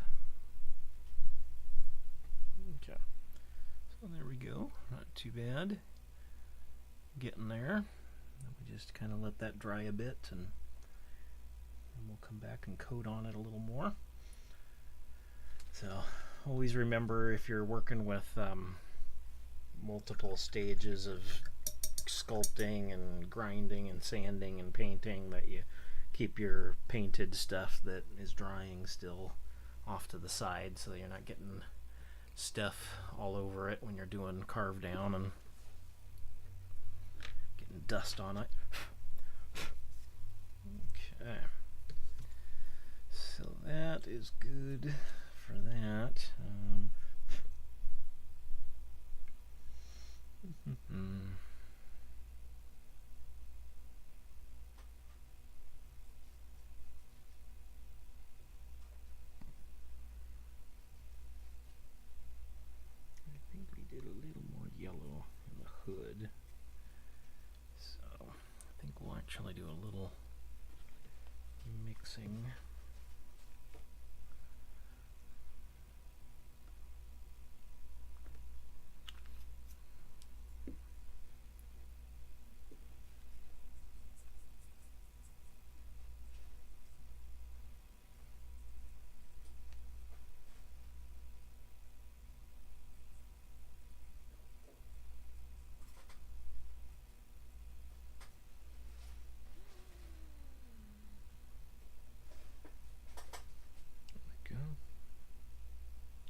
working with several thin coats will give you the best overall coverage on anything when you're repainting. It also conceals all of the brush strokes as it dries. If you're going with, you know, thin coats, if you go too thick, then it you can tell where it was painted. Painting large areas, you can do spray if you can find the right color for what you're doing, and that's always going to give you the best result. But a lot of things it isn't really practical to spray paint if you're just doing a small area of something. Okay, that's not bad. So we'll just set those off to the side.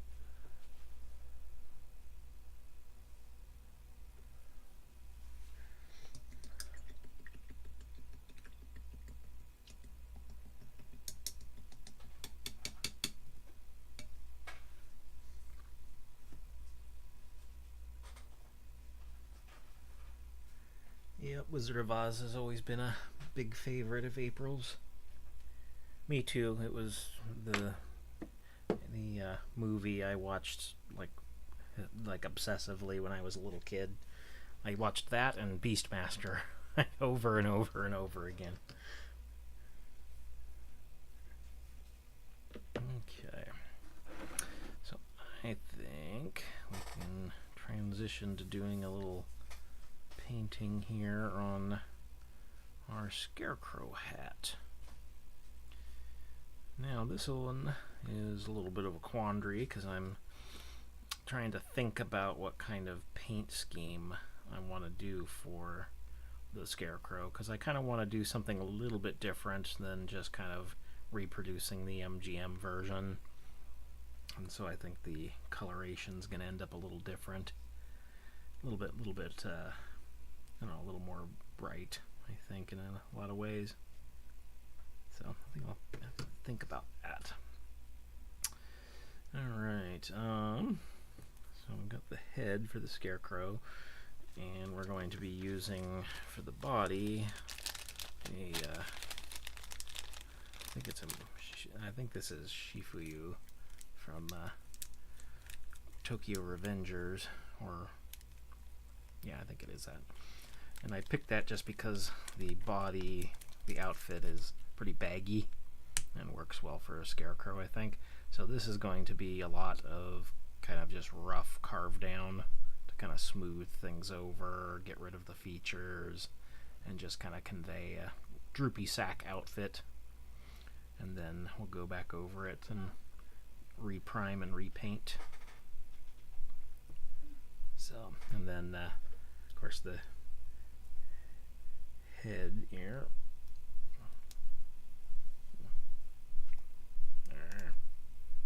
Don't fight me, neck joints. I already hate you enough. There we go. So with this, we're basically going to have a little bit of a drooped collar, kind of like a Christmas tree skirt type of thing around his neck. That'll be kind of the sack. That'll droop down. The tricky part about this is going to be, I think I'm going to end up modeling it right onto the shirt so that the head can still be positionable and movable, I think is what my solution will be. And I'll be doing that with putty as well, because that'll give the easiest method of modeling it. The plastic art isn't really good for natural organic shapes like cloth and that kind of thing.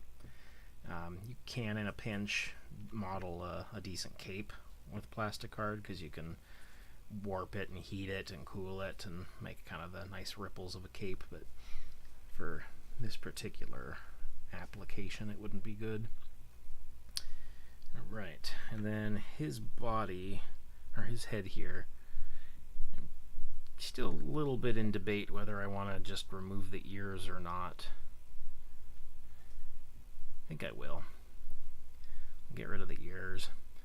And then he's just going to be basically flat painted over. So Years be gone.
Yes.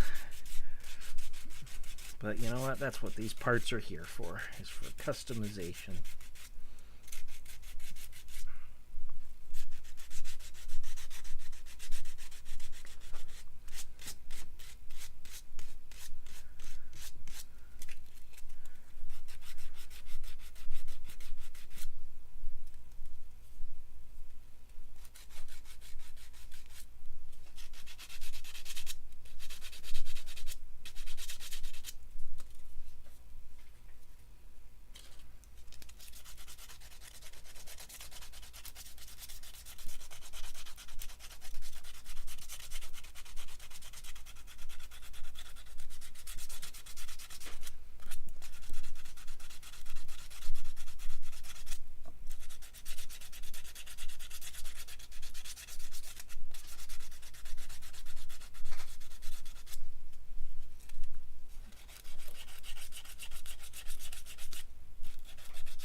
Yes, we had one person in the online community that when we first started this business, he's a huge Miku fan, was just appalled by the prospect of having split Miku parts everywhere.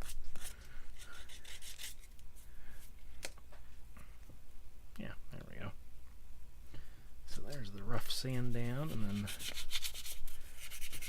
finer smooth out.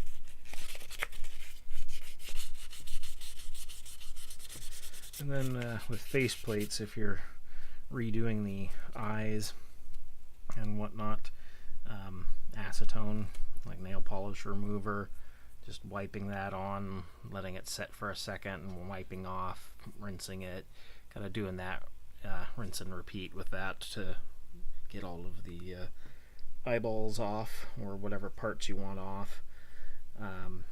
Magic erasers also work pretty well. Just take a little more elbow grease to kind of really work those off. The only downside with using a magic eraser on something that's going to require, heavy rub down, is it does tend to kind of polish, and so you end up with like little bits of shininess, which you might have to kind of resand out. But yeah, in this instance, I'm not using the eyes, but I also won't need to remove them because I'm just going to be painting the whole head in like a burlap kind of color. And then the only other thing to consider is the mouth. It has a little bit of a feature. The mouths are carved to a certain degree. They're molded, I should say, into the plastic. So with him, he's going to have a big old wide goofy smile, so we're going to go ahead and just sand down the mouth until the paint kind of disappears, and then you know that the surface is level.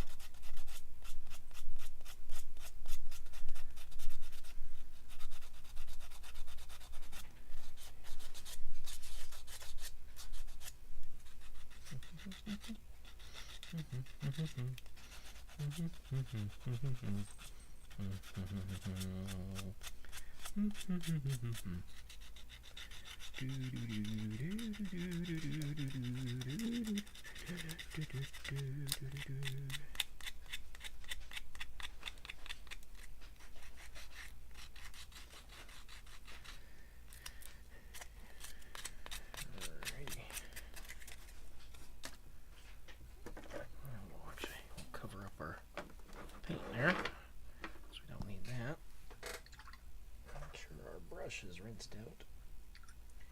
Problem with changing gears quickly.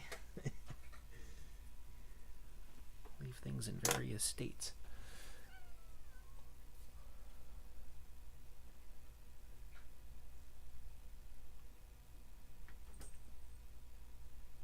Yeah, cloth is a good option in a lot of cases. You can actually use Mod Podge. You actually use some like burlap cloth and Mod Podge it and just kind of shape it as it dries. That's kind of a good option. Kind of glue it down.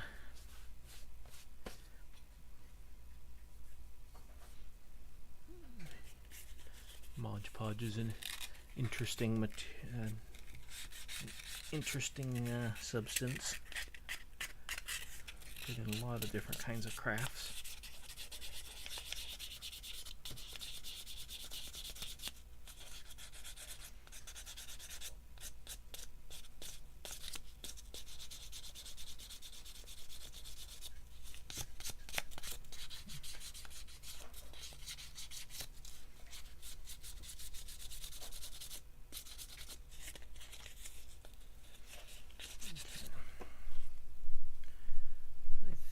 Case, we're actually going to kind of file down the nose as well, because he doesn't really need a prominent nose feature, being a scarecrow with a sack for a head. We'll just paint on features.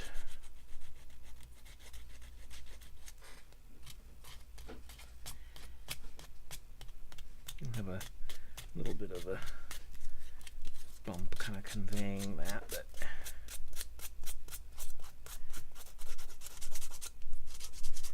it doesn't need to be quite so prominent.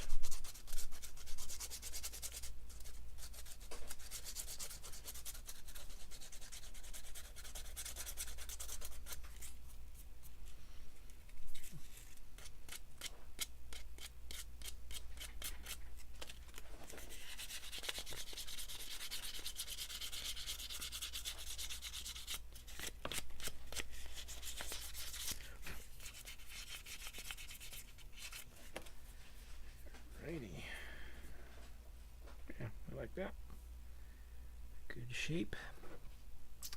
Alrighty, so now I gotta think about coloration. What do I want to do for that head? Okay. So now, in the meantime, we will go ahead and start working on trimming down some of the features on the outfit. So we'll take off the buttons here on the shoulder pads and kind of trim them down.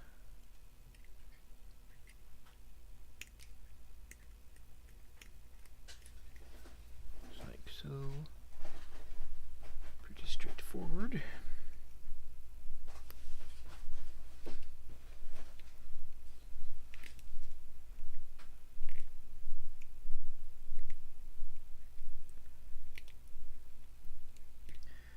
With this figure, if we end up trimming anything down too much, we can always go back and putty it up, kind of to bulk it out some more.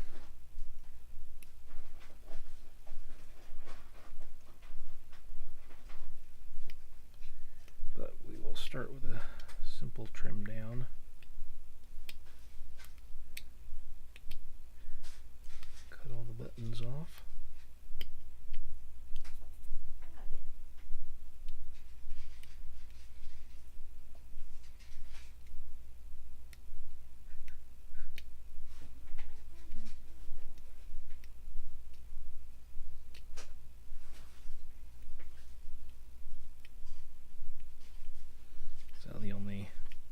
feature on here I want to try and maintain is the line of the shirt separation there, because the Scarecrow will have tufts of stuff sticking out through there.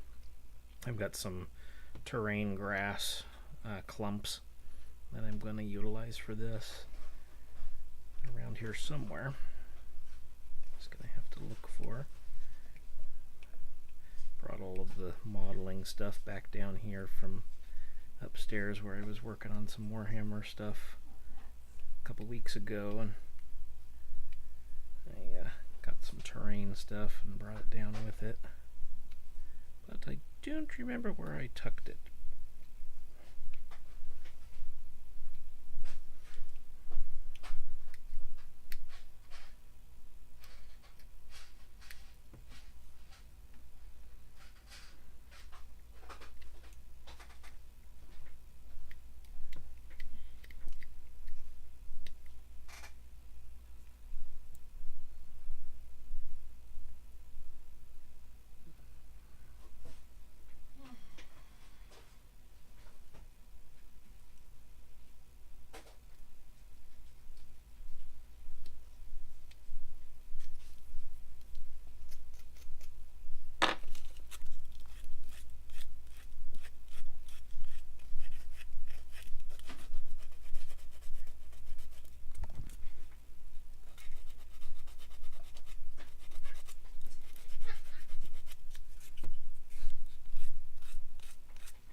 Circle file here. Can file down the edge of the lapels and taper it into the shoulder a bit.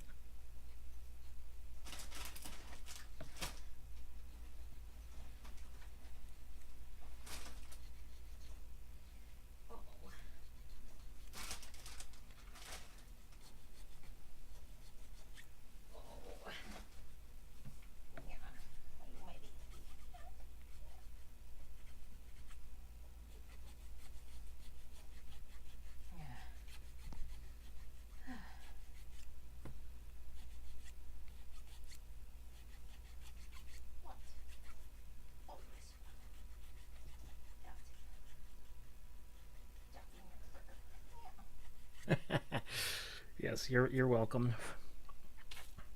I was humming the If I Only Had a Brain song. Now it's stuck in their head.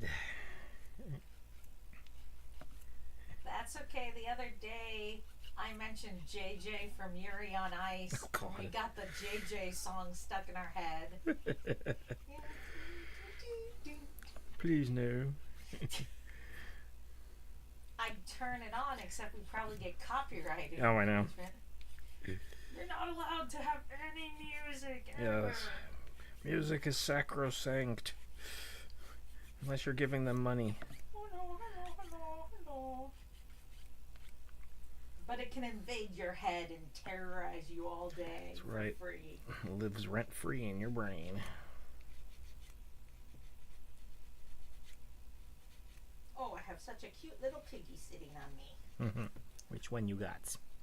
Abigail. It's Abigail, huh? Yeah. I can play favorites if I want to.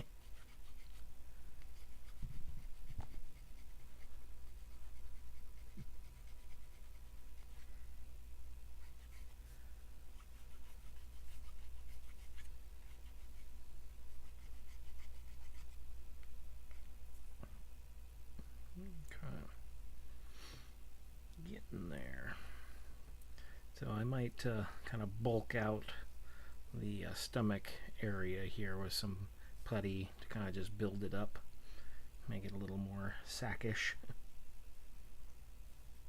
And then the belt area here, we're going to just kind of smooth all of that out, because we don't need those contours and features.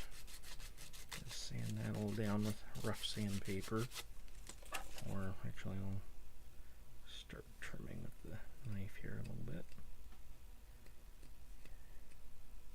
Get an initial start.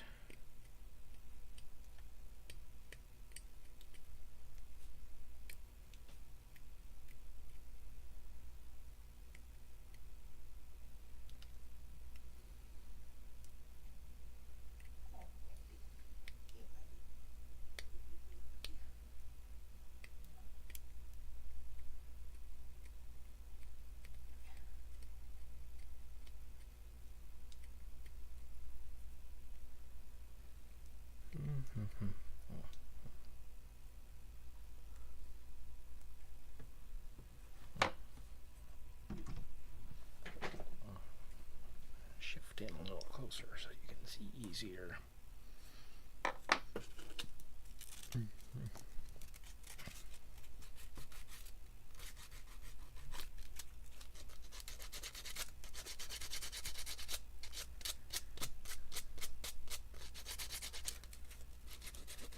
Nice thing with this particular character is the resculpting and the reshaping will be can be done really rough, because there's not a huge amount of details that you have to preserve.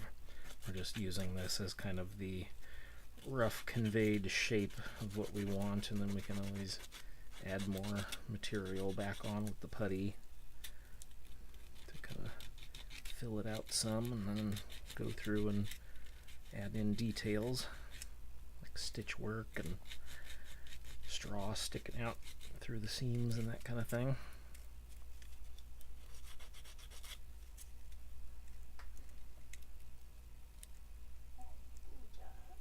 Whee!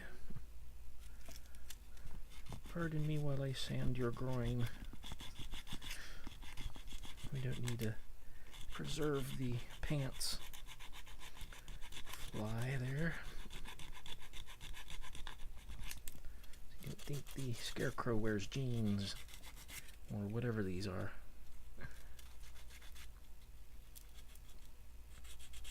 Nothing with zippers at any rate.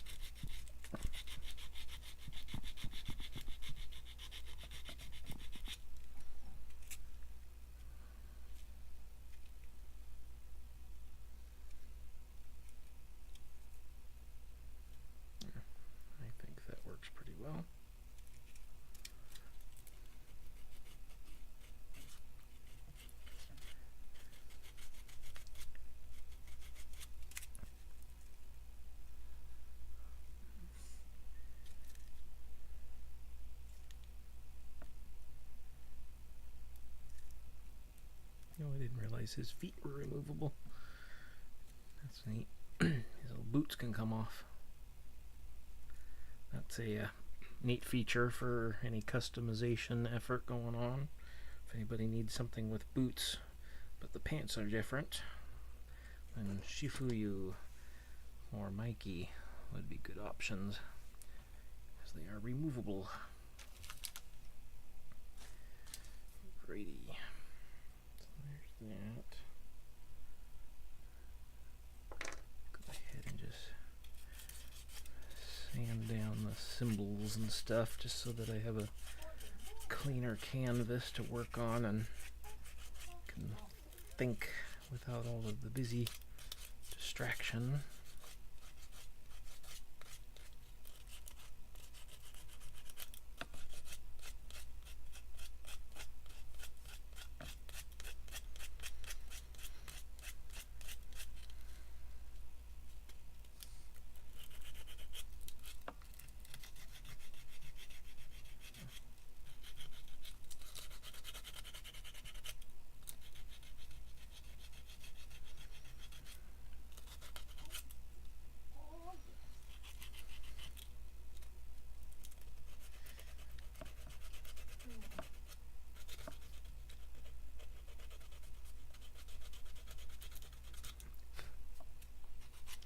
Alright, so this has enough kind of inset features that I'm probably gonna grab a different Dremel bit, do a little bit of sanding out. Using a round cutting bit.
There we go.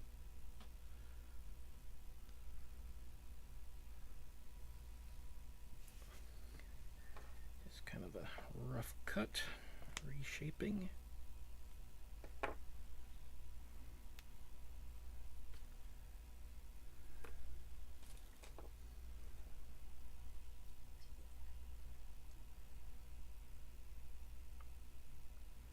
The only drawback is this figure doesn't have any basic hands. He just has the fist hands, at least in the way we had him split up. So I'm going to go grab a bin of miscellaneous hands. Oh, we don't have any of those. Yeah, we don't have any of those? Oh, geez. If only there were a place we could get those. I need like a Chibi Chop Shop sign I can stick in there on the camera. You just gonna grab one of those drawers? Yeah. Yeah. There's a bunch of them.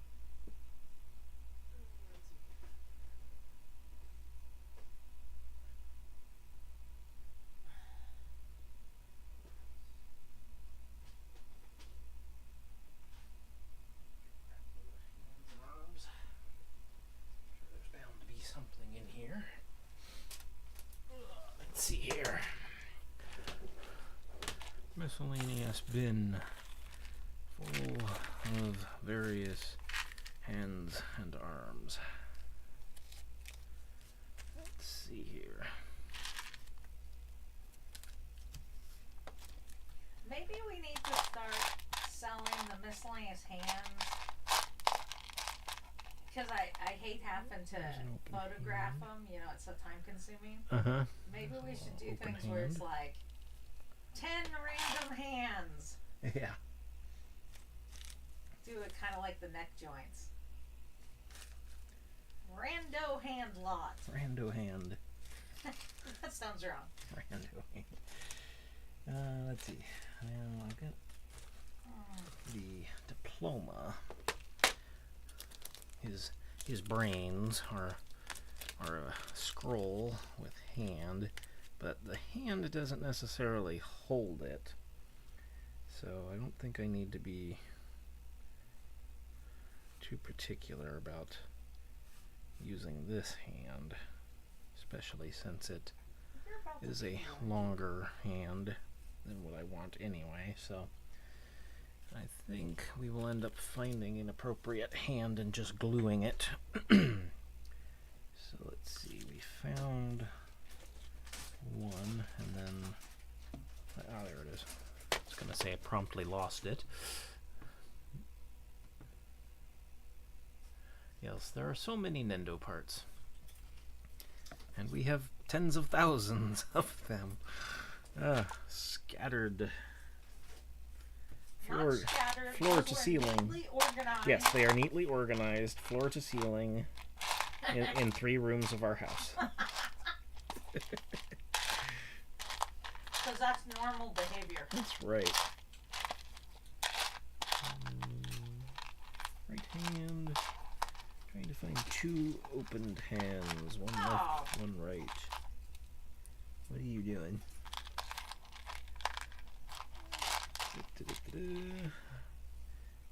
There's a left hand, and there's a right hand. I think those are pretty close, because I'm going to be painting them so they don't have to necessarily have the same skin tone. And then let's see if one of these hands could be glued on here. Yeah, it could be glued on there convincingly enough, I think. Like he's holding his little diploma. This is a case of Chibi Chop Shop didn't have exactly what I wanted, but they had something. I would have used like a scroll or something, but those all had been sold out. So. The other thing that would Cross have brass worked, knuckles, anyone? well, it's in Japanese, but the chick's marriage license. Yeah, but that's just a sheet. Yeah. I was wanting something kind of rolled. Yeah. There we go. Ah, yes. The awesomeness of having interchangeable parts where you can find random hands that are less threatening than a couple of clenched fists marching down the yellow brick road. Alrighty. Well, we can add his fists to the cause. When you collected up all the stuff for this, was the yellow brick road with it? What yellow brick road? I bought a brick road. Oh, uh-huh. That's for like a fairy house. Oh. I haven't painted it, but it's like... Well, you should grab that. Well, I'm asking you because I don't know where it is. Oh. And I was wondering if it was with all that stuff. It might be in that that Xerox box lid with all the other flat cardboard stuff. Wherever it is, it's heavy. Mm-hmm. Well, the lion actually has their own already costume-appropriate fists. Urgh. So we're good on the fists there for him. Okay. So we got that. Now I think we're going to go ahead and use up the last of this putty to kind of reshape a little bit of the body. Just kind of give him a little bit of a Scarecrow gut.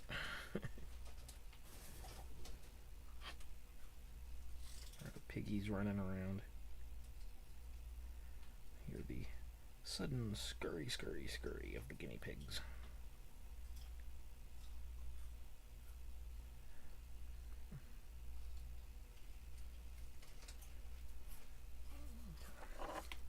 So I'm kind of just building up this just a little bit so that I have a more distinct shirt gap or shirt overlay here where the straw can stick out.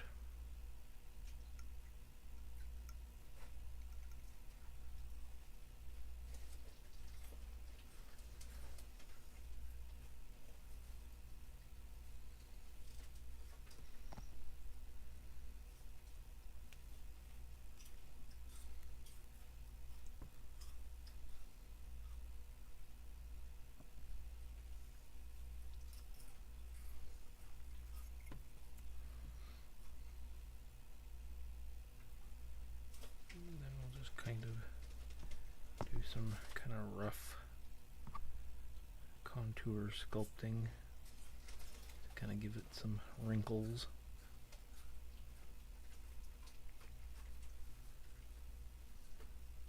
Like so.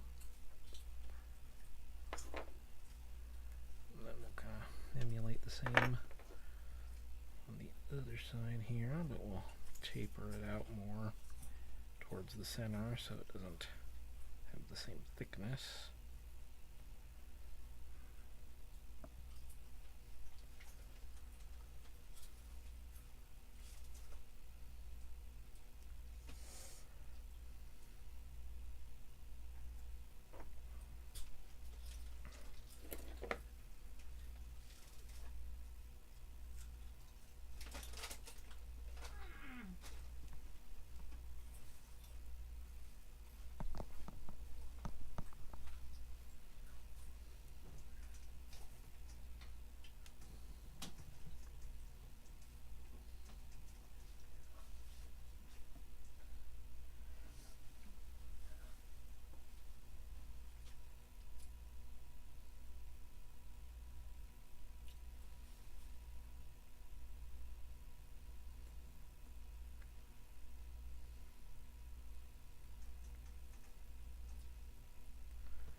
Not too bad. Just a little extra padding along the front. Don't really have to do much to the back.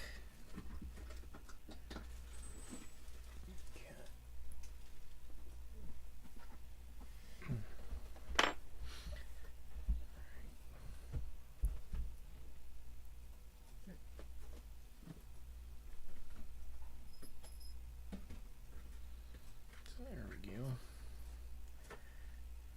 Now, thinking that what I might do is get some cord, like a really thin kind of twine that we have, and tie a rope belt over his existing belt there and kind of let it dangle down in front here and glue that all down in place. I think that will look good. In fact, I will zip upstairs real quick where I know where that is, and I shall grab that, and I will be right back.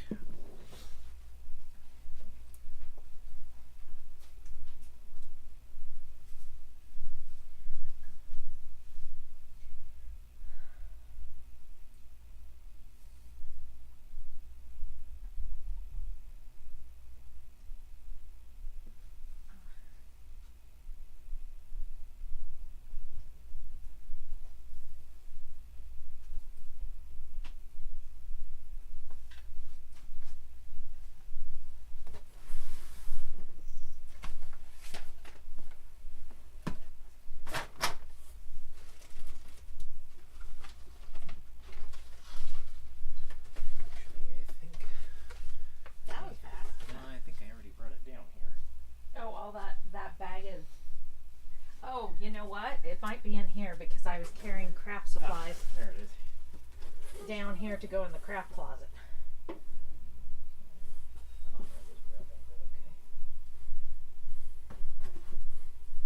Oh, are you talking about that tiny thin stuff you gave me? Yeah, this will work actually. Okay. Alrighty.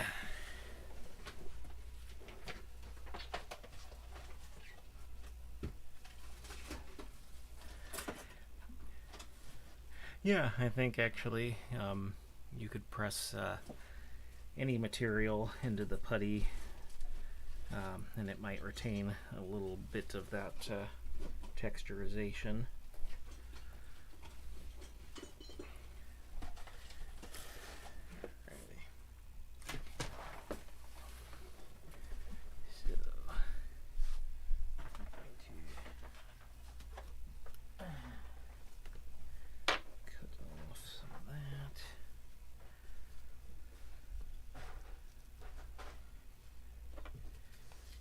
Chunk of this, see if I can do anything with it. Take the arms off.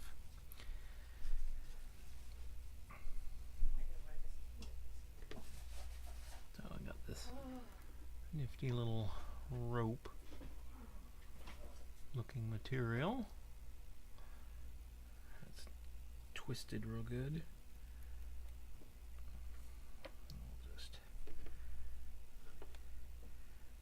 Loop around the belt.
There we go.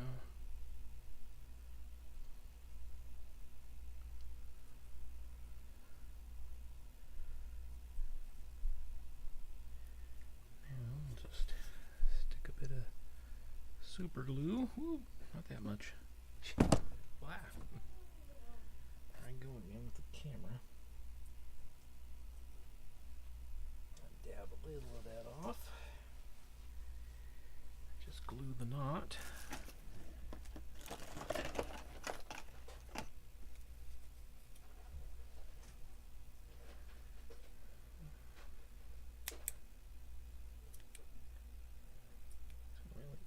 Scissors. There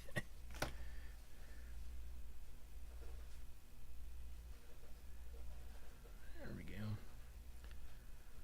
So we'll have a little rope belt on there.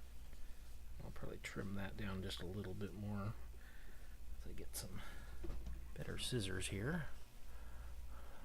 Do not think I have any.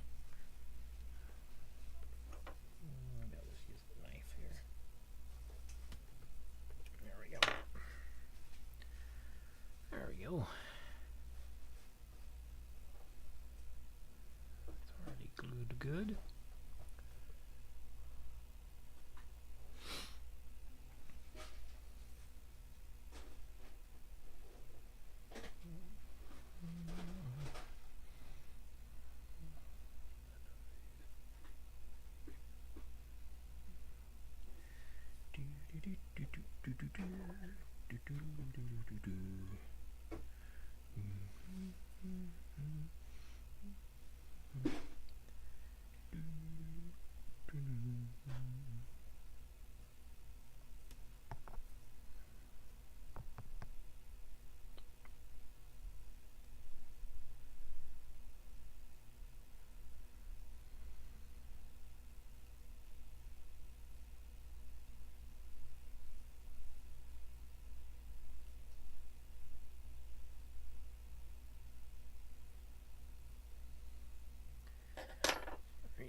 Pretty much at a point of needing to set and cure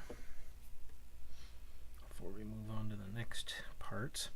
I'm going to let this front coat of putty actually dry before I do anything with putting the fringe of his sack head around the shoulder area there. So we'll wait on that. Alright. Let's see here. What is next? Let's get some of these bagged hands out of the way here. Okay. Now let's go ahead and let's look at the Tin Man here. See what we got going on with our friend the Tin Man.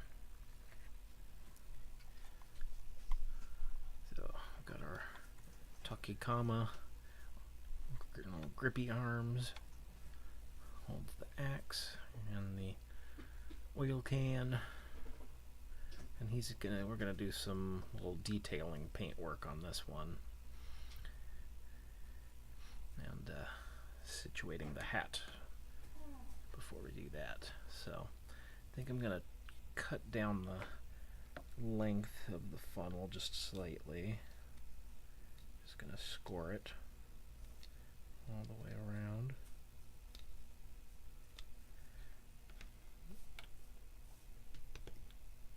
That's pretty firm. Let's see.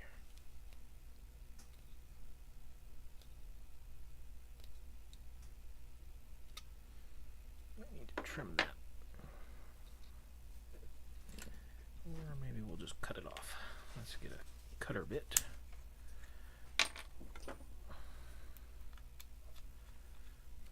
Cut off disc.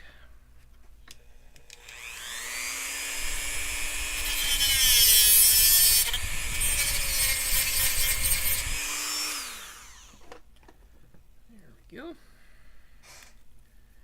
Easy peasy.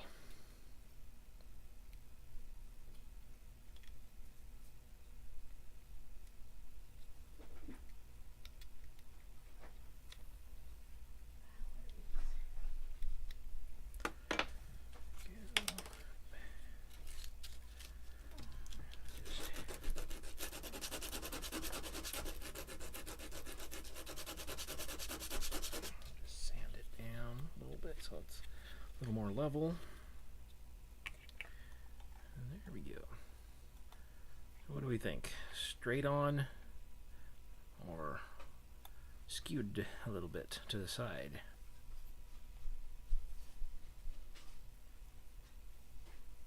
I'm thinking skewed a little bit. That looks cute. The putty, honestly, I would leave it for 24 hours. So that it has time to fully cure. As it's drying, though, it gets harder periodically as you go, and you can work with it in different capacities, kind of working features into it and kind of resculpting it a little bit as you go, and that's generally easier than having to carve it in after the fact. So it's kind of an ongoing process as it's drying. Of course, it's not terribly difficult to sand in the details and carve them in afterwards, but definitely let it wait for a good full day.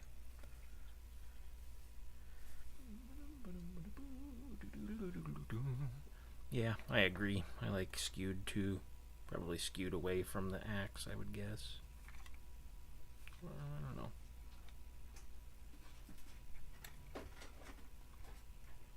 Which way do you think, hon? Hold on. The hat skewed to the right or to the left?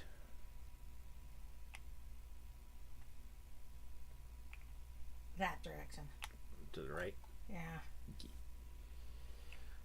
Sounds good to me. Now, let's see here. We're gonna actually use a little bit of putty to kind of pin it in place, and also glue it. As the glue, I find, just does not want to behave as well as I would like, so I'm just gonna stick some little bits of the putty along the inside edge, like so.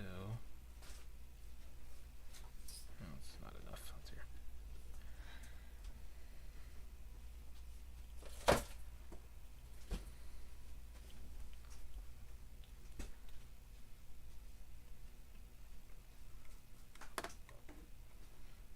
That is gonna stick out there.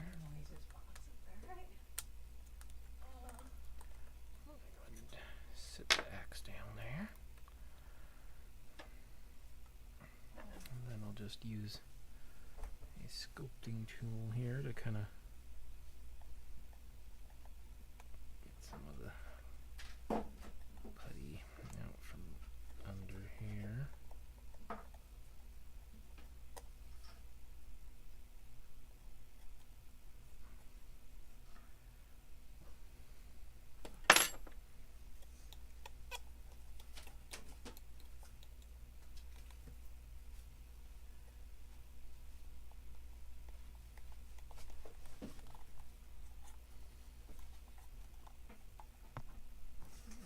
Okay.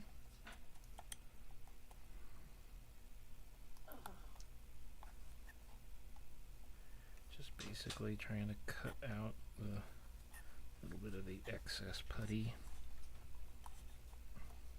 which we can trim out some more after we've glued it in place and it's dried.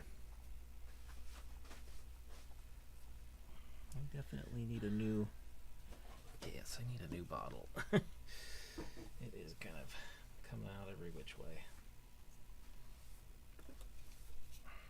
Because my helpful son decided to cut into the side of the bottle in a weird way. There it is.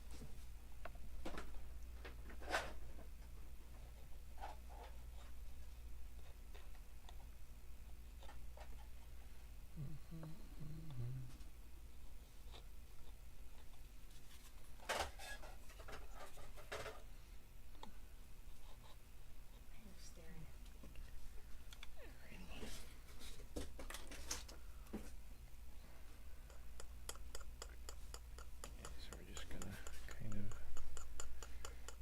scrape in some of that glue under his little funnel hatch.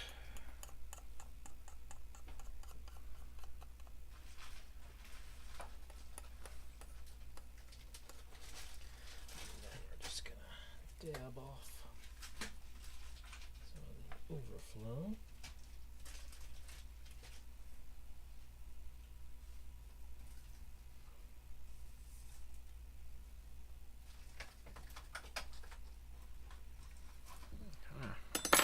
There we go. That works good.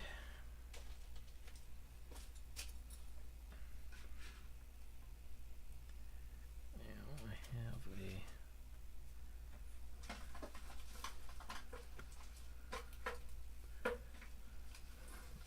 probably mix up a little more putty here to make. Actually, no.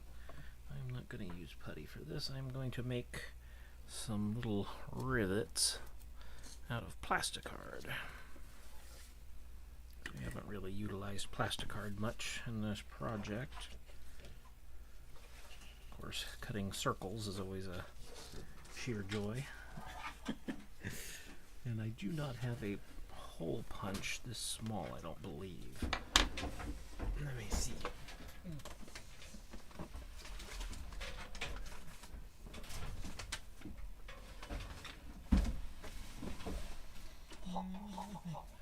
Nothing quite fitting for that, so.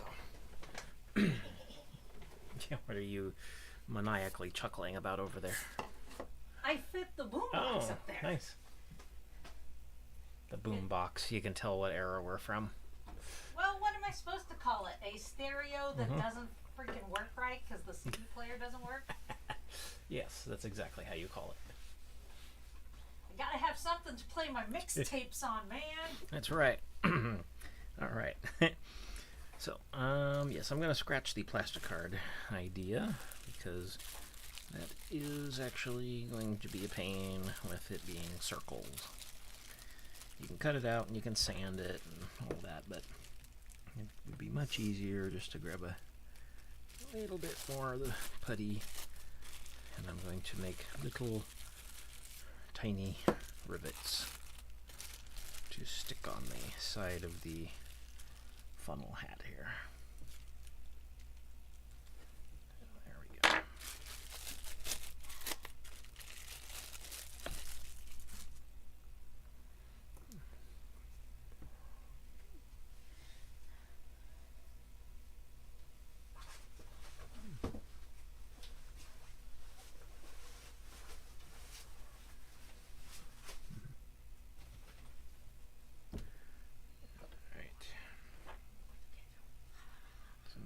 Just gonna roll this out, make a bit of a Play-Doh snake, and then just cut a few little globs off here, roll them up like tiny little balls. And we're just gonna tap it into place. Kind of reshape them as needed.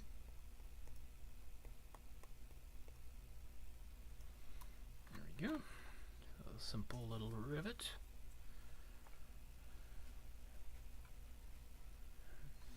Where did our little globs go? Oh, a bit on my finger. There we go.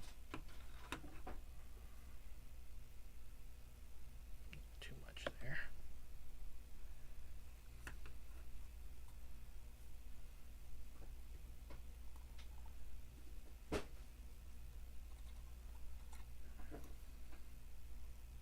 Okay. Stupid stuff. So annoying. Sticks to everything but the thing you want it to stick to. It's like saran wrap.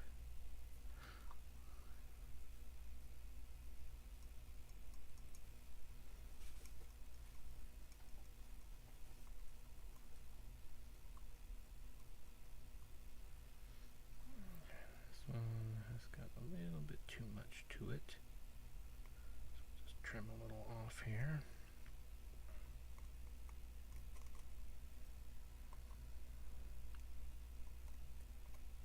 Reshape it a little.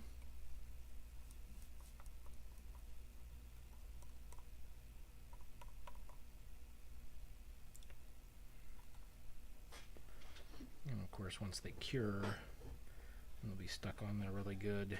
And you can always go back and kind of trim just a little off the edges to kind of shape them out a little bit more cleanly as circles.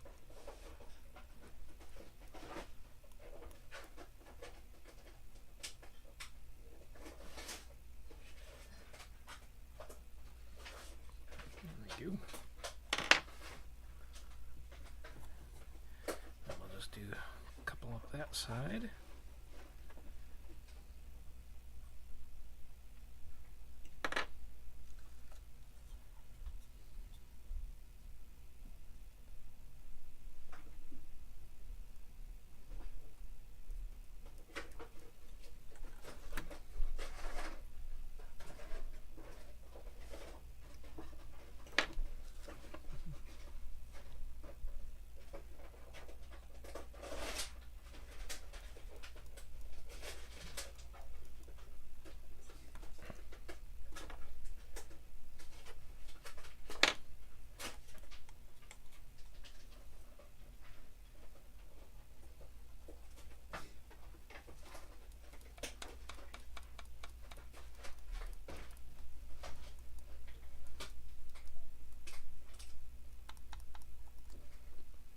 Go. Looks good.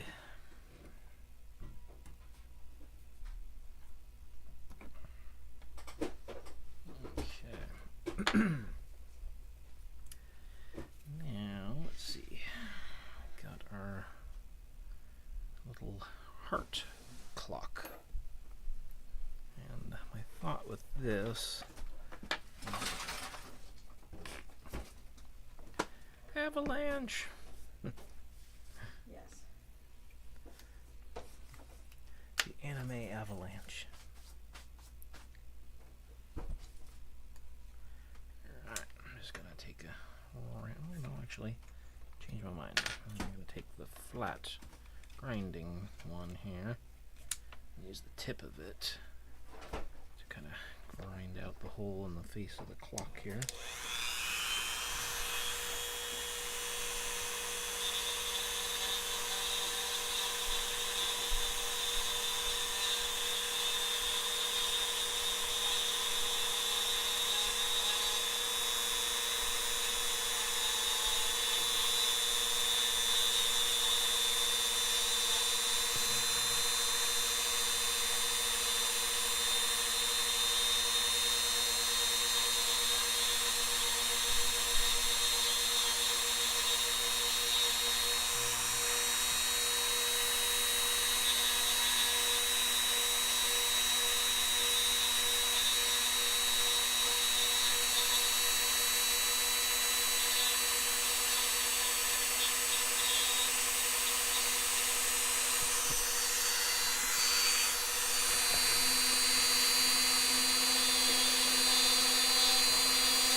Basically just carving out that hole a little bit. Get a little bit of a rim around it. And this has been curing now for a week, so it's finished and fully cured. So the consistency this has is like resin. It's kind of like a kind of a malleable plastic feel to it. Kind of almost rubberized in a way. Okay. That is usable. And I think we're going to wait to glue it on until after we do the detail painting on the figure, and then stick that on and finish painting it, because this is going to be a red heart, and then do like a little gold trim with the clock face in the middle of it. And I think I'm still going to look for a little link of chain. I think I've got some in my ship building supplies for a model ship I built years back. I think I have some chains left over that could work for that, just for like a little pocket watch. Right, now I think I'm gonna look at Toto in the basket, because this will be an interesting thing because my initial thought was because I can get his lower half inside the width of the basket here, if I hollow this basket out, he could actually kind of sit in it and kind of stick halfway out. If that doesn't work, then I can have it be where I can pop the head off and I can set up a little knob inside the basket so Toto can poke out. I think I might go that route just because it's safer than boring all this out, and then if I do that, it'll be harder to rig a post for the head to go onto. So I think I'm just gonna take it as is and figure out how to rig a post on there. So let me think here what options I have for that.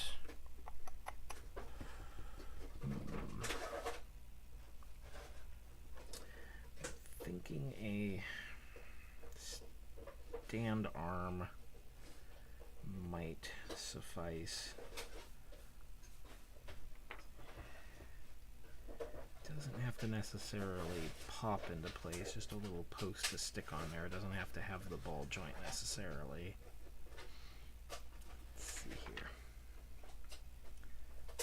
Think about that. See what options I've got. So maybe I will come back to that until I have a set plan in place. But I think mounting the head would probably just be the smarter idea. Okay, now I've got putty epoxy on him. I gotta wipe off because my hands have putty on them. I am going to go and wash off the epoxy, and I will be back in a moment.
Alrighty.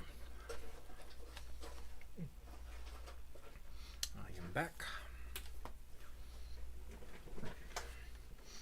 Epoxy wiped off for the most part. Okay. Alright, so I got the clock carved out. I got a plan for that.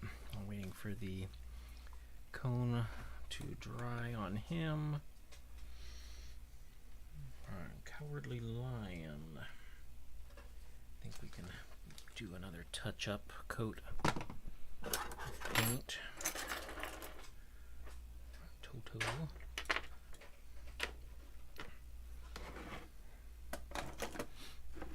we'll go ahead and take a little bit of water.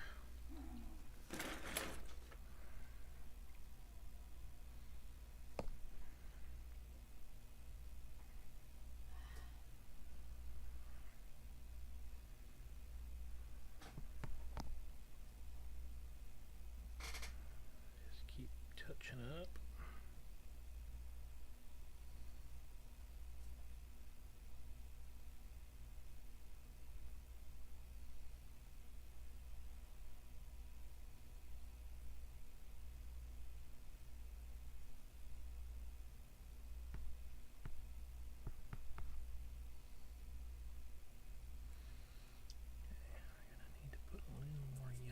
I think.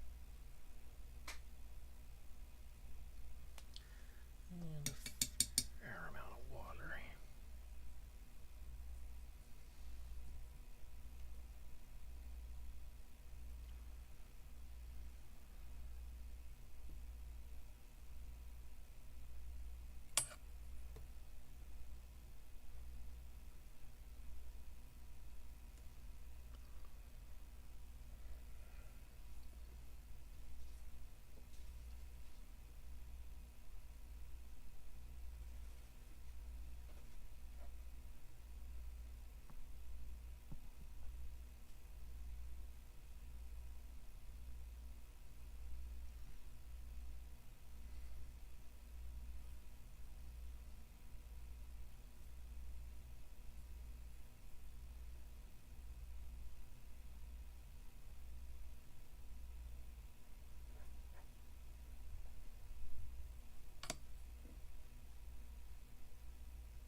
Lighten that color up a little bit.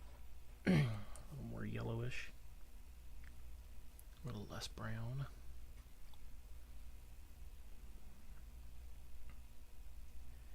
But in the end I may end up just giving it a good once over coat because it's really hard to match. The yellows are very subtle and they tend to stand out pretty distinctively when you're trying to mix the colors.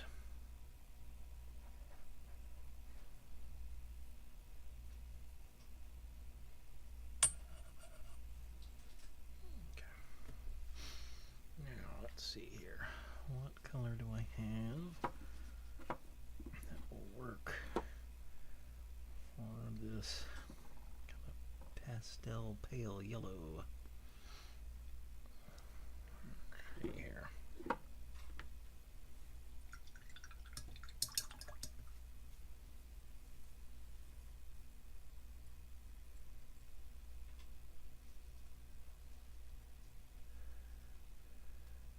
Yeah, thanks for coming in, Patooey Cat.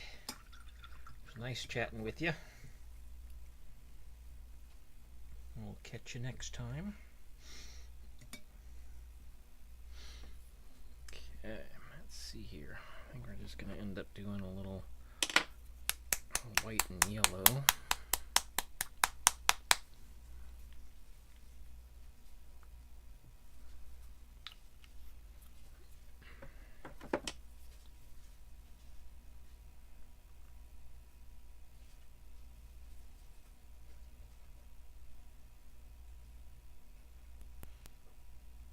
This one's not so bad, but I need to try and find a exact match. I just got to find something that looks good, and just repaint the whole stomach. Easier than color matching.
the same surfaces to kind of work out a little bit of the brush strokes. And then after it dries down, then we go over it with another thin coat and just kind of work out any of those little spots.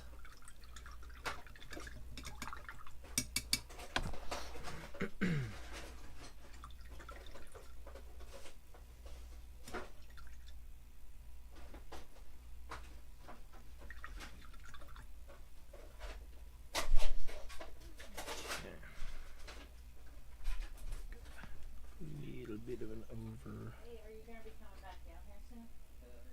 Over paint there. Go. Yeah, will you grab That looks nice. blue water? That's quite the stack of D&D books. Oh, Lord. Alrighty. That looks pretty nice.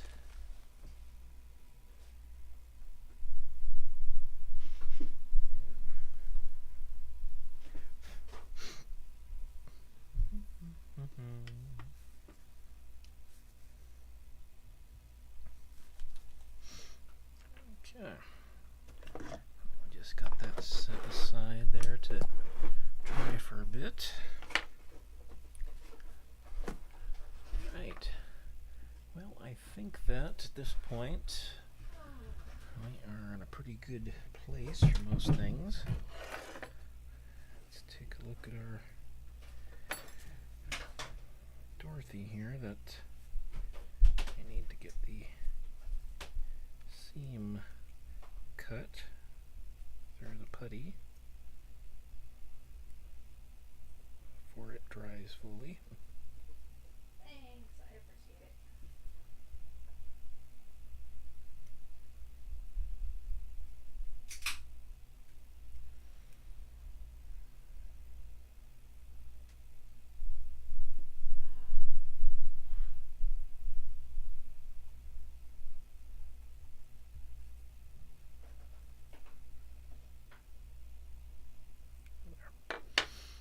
Okay. So there's our seam line.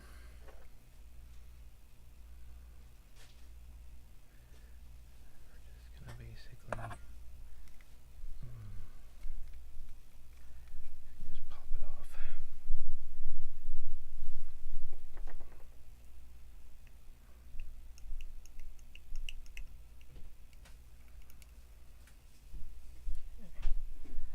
Just pat that down.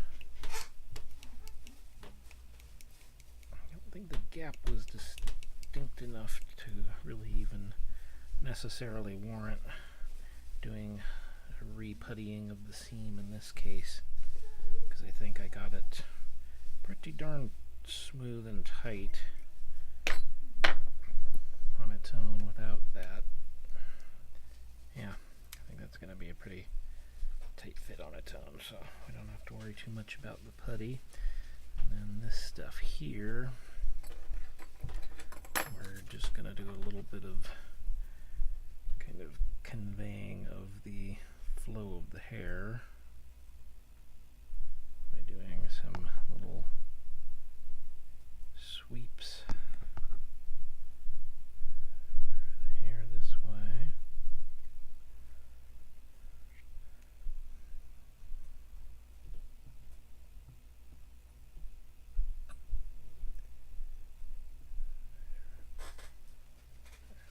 That a little better, actually. This one we're gonna pat this one down because I don't like how that one came out really. So, and that of course will come out when we sand things down a little bit after it cures fully. We're basically doing just some basic contour lines because the ones that were in it before just came straight down. And of course her hair is swept off to the side to go into the pigtails. Okay. And the only other iffy part is this little notch here, which I'm going to take a little putty.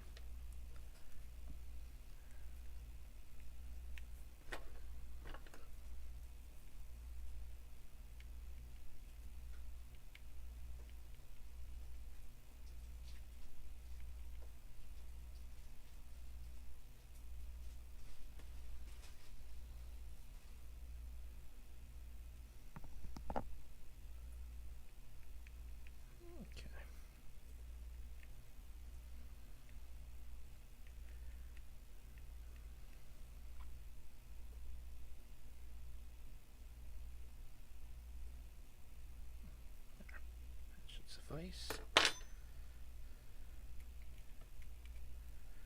Alrighty.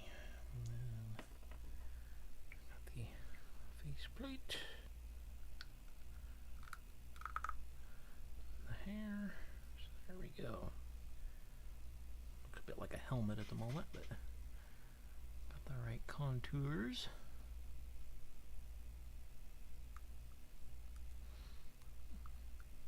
It doesn't have a huge gap under the forehead, which is nice. Alright. So we will just set these pieces aside. Just loose fit it so it doesn't get stuck as it's curing. Okay. Alrighty. So I think the final thing that I will do this week is prep the body here. I'll just remove the arms and the upper half and the lower half. Bloomers!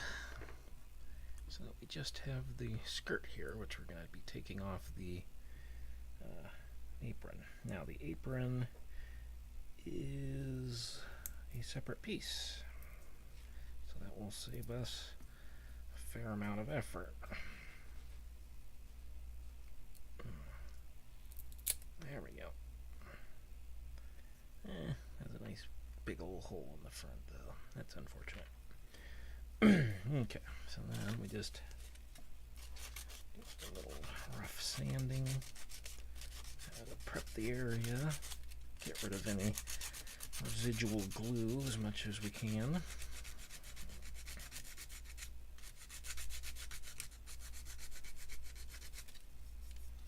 It's kind of neat though to know that Marissa's lower half, the apron, is fully removable in an intact form, so you could always use that bit for some other project.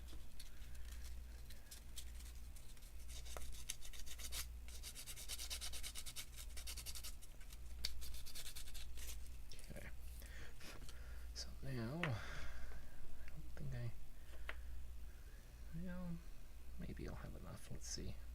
Probably not.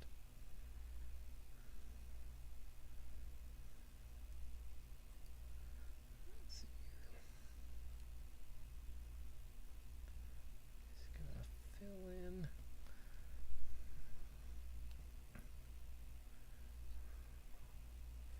the remaining holes here.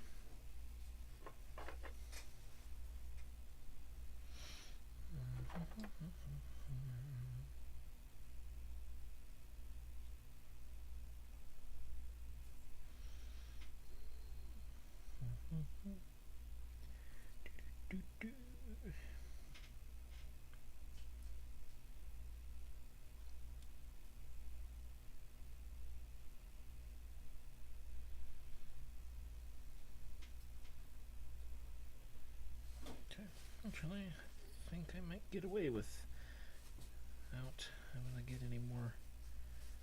I'll have to mix up more putty. Or epoxy, rather. And just let that dry and cure, and then we'll sand and reshape that. And then if we need to, we can always add some more, but it looks like it may be adequate. Well, that was... I expected to be grinding off the apron, but that's always a pleasant surprise to not have to deal with that. Okay, so now we'll need to take off these buttons here, because Dorothy's dress does not have those.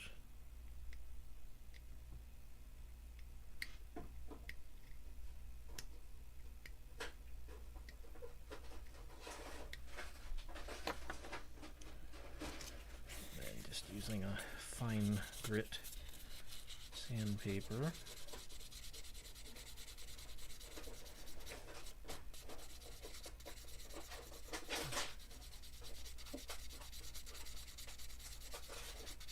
Just grind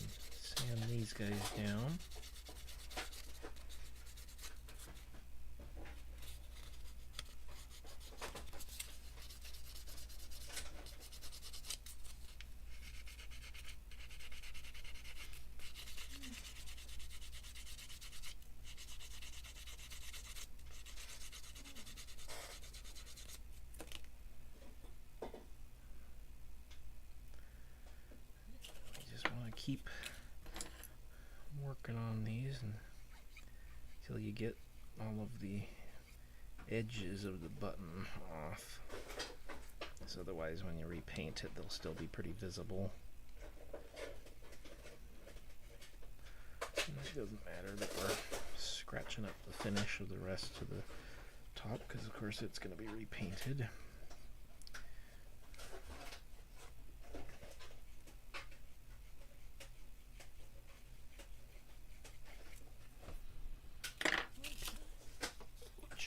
Oh, sitting in a bad way. There we go. Better.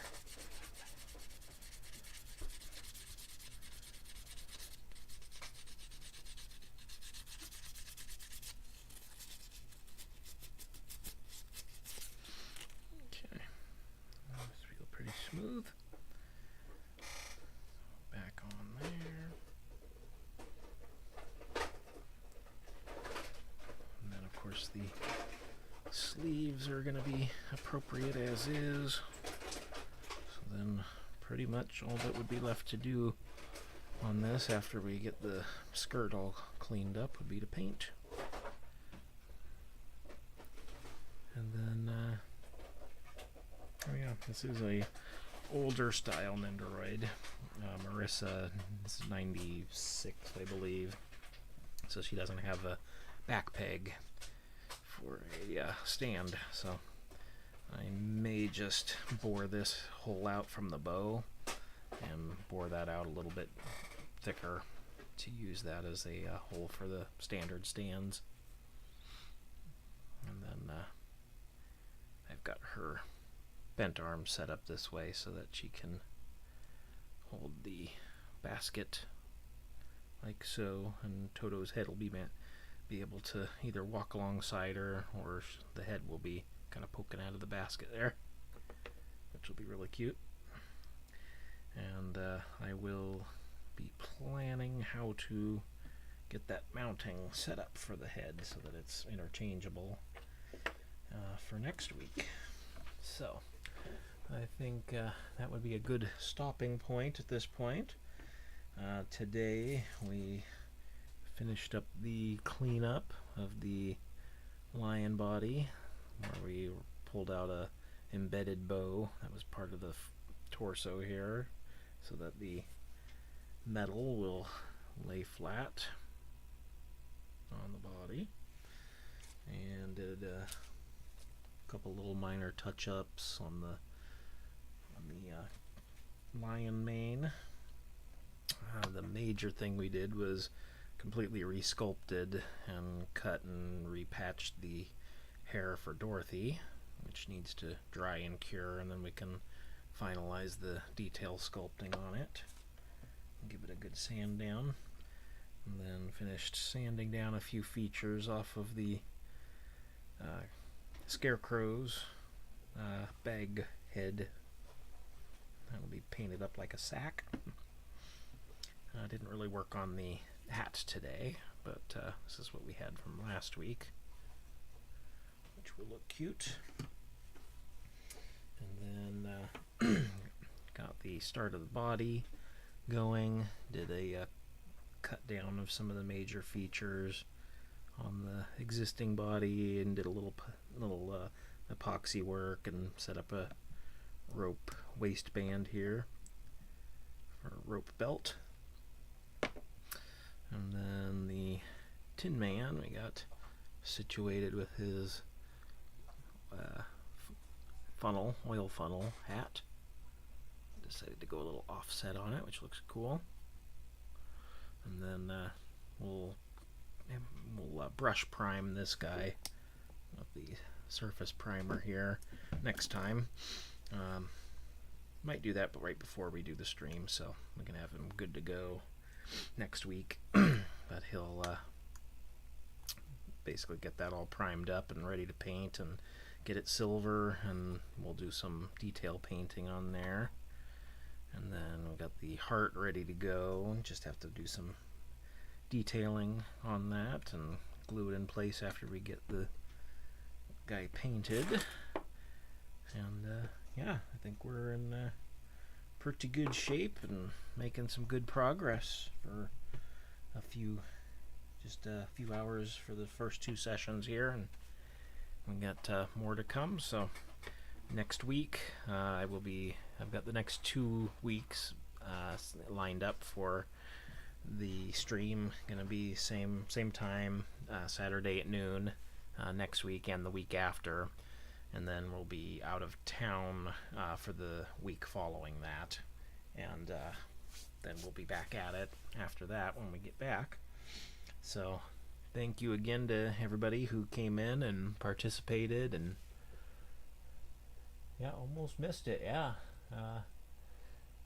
We definitely do this each week at noon, so pop in and check out everything, and you can participate along or watch the live stream after we end here, and it'll be recorded on the YouTube channel, and you can catch up on everything we did this week, as we did a lot of fairly advanced kind of resculpt work with the hair here, which is some good techniques to learn, and a few other little touch-up bits and customizations and stuff. So check out the videos from week 1 and this week's as well, and join me for week 3 next week, Saturday at noon Pacific time, and I will catch you guys next time.